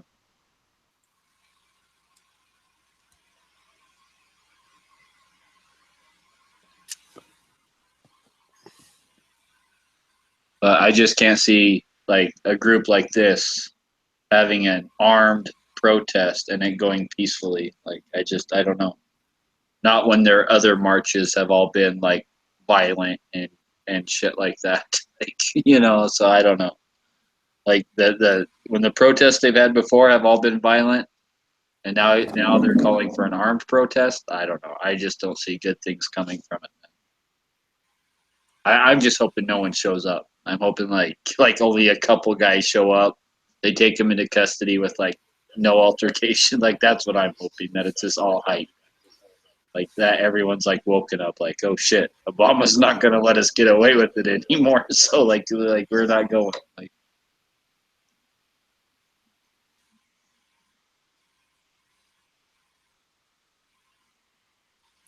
No, I agree with you. Stuff like that has to stop now.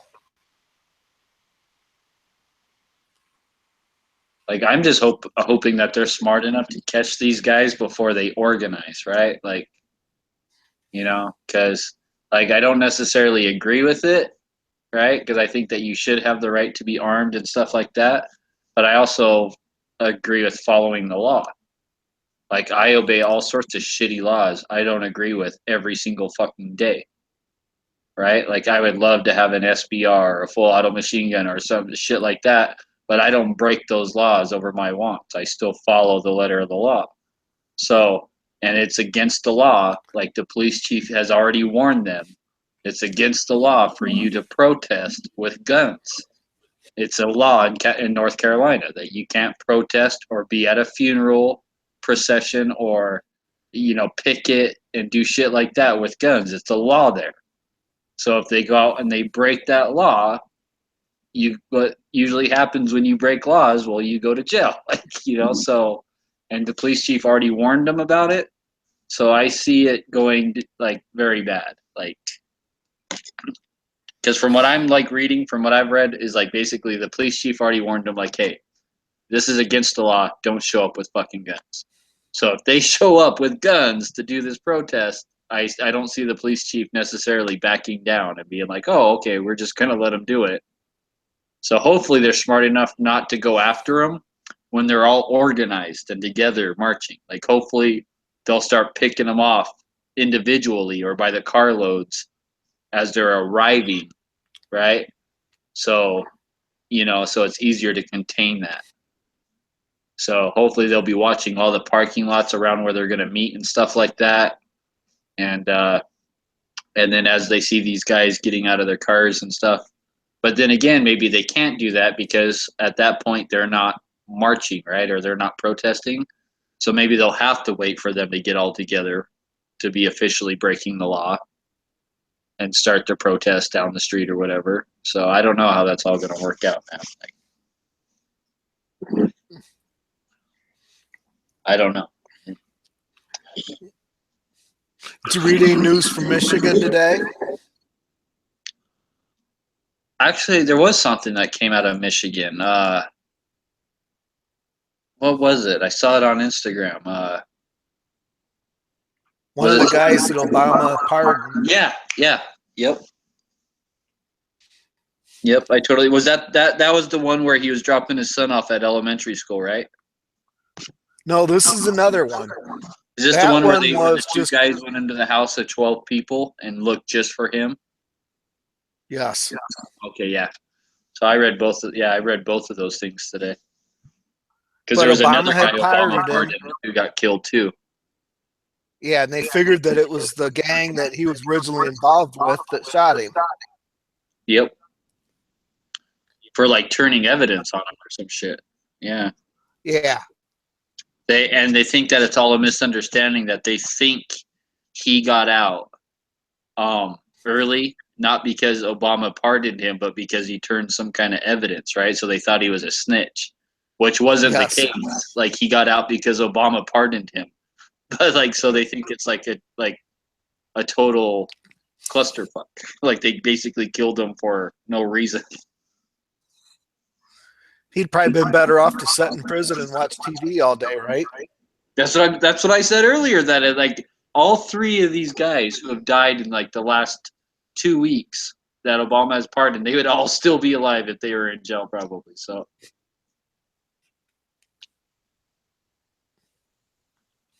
that's why I'm wondering if I hope the families of these three guys, or I guess the two guys and a girl, I hope that they sue Obama personally.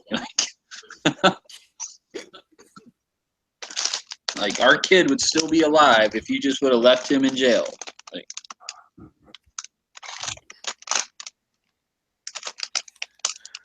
because of you, they thought my son was a snitch, so now I'm suing you for $29 million. Not the government, but Obama. Like, like I'm open. Like even if they get even if they lose and the case gets thrown out or whatever, I still hope they at least try to kind of bring that to light. Like basically what Obama did was, not right.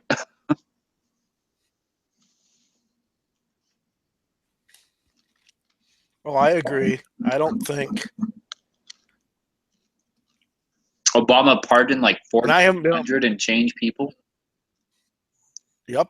Like more than the last three presidents combined. Like Well, and they all do it after the elections are over. They know they're done. And that we need to change that law too, where after the elections are over, they have some kind of a censorship. Oh, like they should do a thing like if a president can only pardon somebody like their first year in office of each term or something.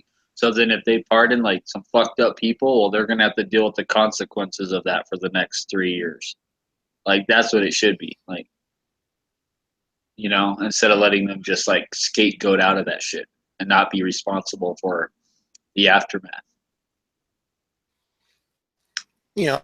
Every president has done it. Clinton, he pardoned a bunch of people after he lost. And so once they're dead, lame ducks, I guess is the right term.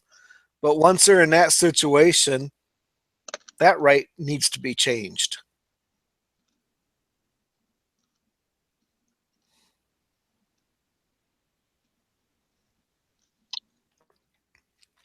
I keep commenting on Donald Trump's Instagram page, like, so are we seeing any charges for Hillary in the future? Like, yeah, like when is Hillary going to be in jail? Like, I keep commenting that on their Instagram page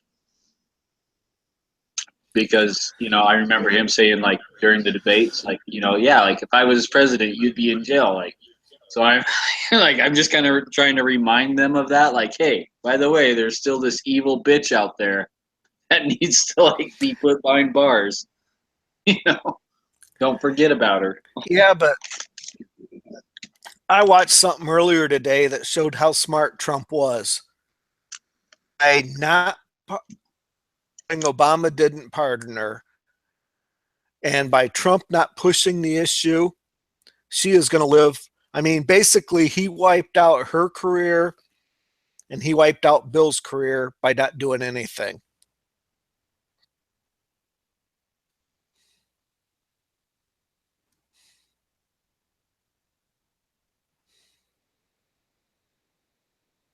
And I kind of agreed with the guy that wrote that article. Because if she starts up and tries to do something, then he can bring the charges up, and it won't look like Jeff Sessions did it. Dude, I'm still seeing shit like Hillary for president 2020 and shit still. Like, I'm still seeing posts like that. Well, I think she can do it, but I don't think it'll ever happen. First thing is, I don't think the Democratic Party is that stupid, because that would be the end of it. Oh, no, don't underestimate them. They are that stupid. Have you seen the Democratic Party out protesting over Trump lately? Wearing giant suits and shit. They are that stupid. Don't underestimate stupid. And what kind of support are they getting right now? Well, I don't know about support, but they're getting a ton of media coverage, so. Well, that's all that will cover them. I mean, and did you happen to see Trump's press conference today? Which normally when he goes into a press conference, typically the reporters that get the front row seats are like your API, your CEM, NBC. But anyway, his director called on everybody that was sitting in the back row. So like Christian Science was one of the people that got to ask him a question. Conservative news networks were the only ones that got to question him today. Oh, did you hear that thing about Alex Jones got White House credentials? No, I didn't hear that one. Yeah, the White House gave Alex Jones. Well, I don't. This is just what I saw on social media. So again, like, you know, I don't know if this shit's true or not, because, you know, I didn't hear it from the White House themselves. But apparently, Alex Jones got White House credentials now. So now Alex Jones will be able to go to the White House and sit in on like presidential things or whatever, and ask questions and report from the White House, shit like that. So, which now I've never been able to let myself watch him. I've thought he's a little bit too nutty. I don't know, nutty. Well, I'll tell you what, like Alex Jones may be nutty and controversial and all that stuff, but he's still a hell of a lot better than Glenn Beck. I do like the next news network. I think those guys report things fairly honest. But like, of course, lately you can't believe the major ones like CNN and NBC. Oh, no, I was watching InfoWars and CNN. Like, that's for sure. This morning when I woke up, I was watching Matt Lauer interview. What is her name? Conway. Man, he was trying to twist her every way possible. At least, I mean, she's smart enough. She was pretty good with him, but he was really trying to get her to say something wrong.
100 years ago, everyone owned a horse, and only the rich had cars. Today, everyone has a car, and only the rich own a horse. That's funny.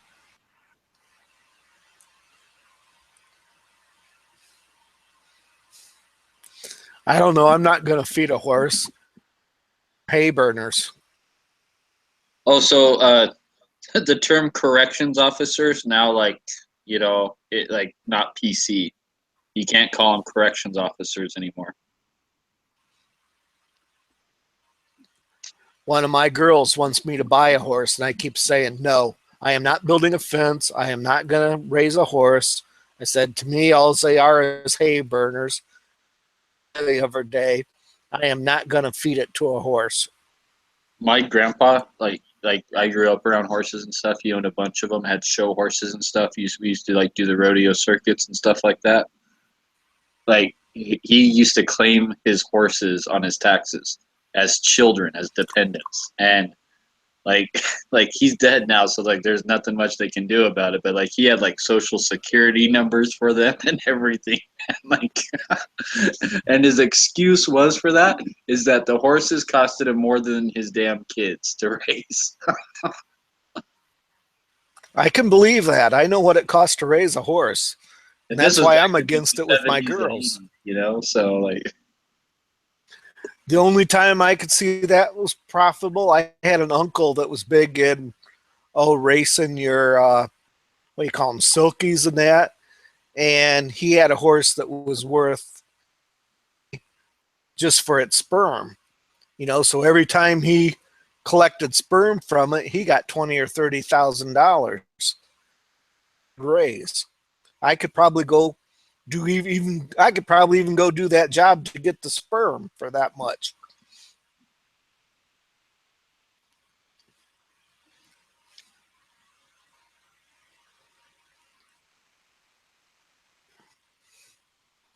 But no, I agree with your article. They're a luxury item now.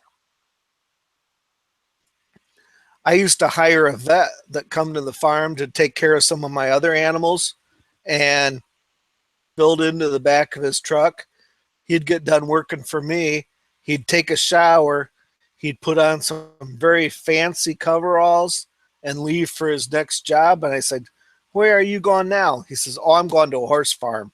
You can't show up to a horse farm looking like I do right now.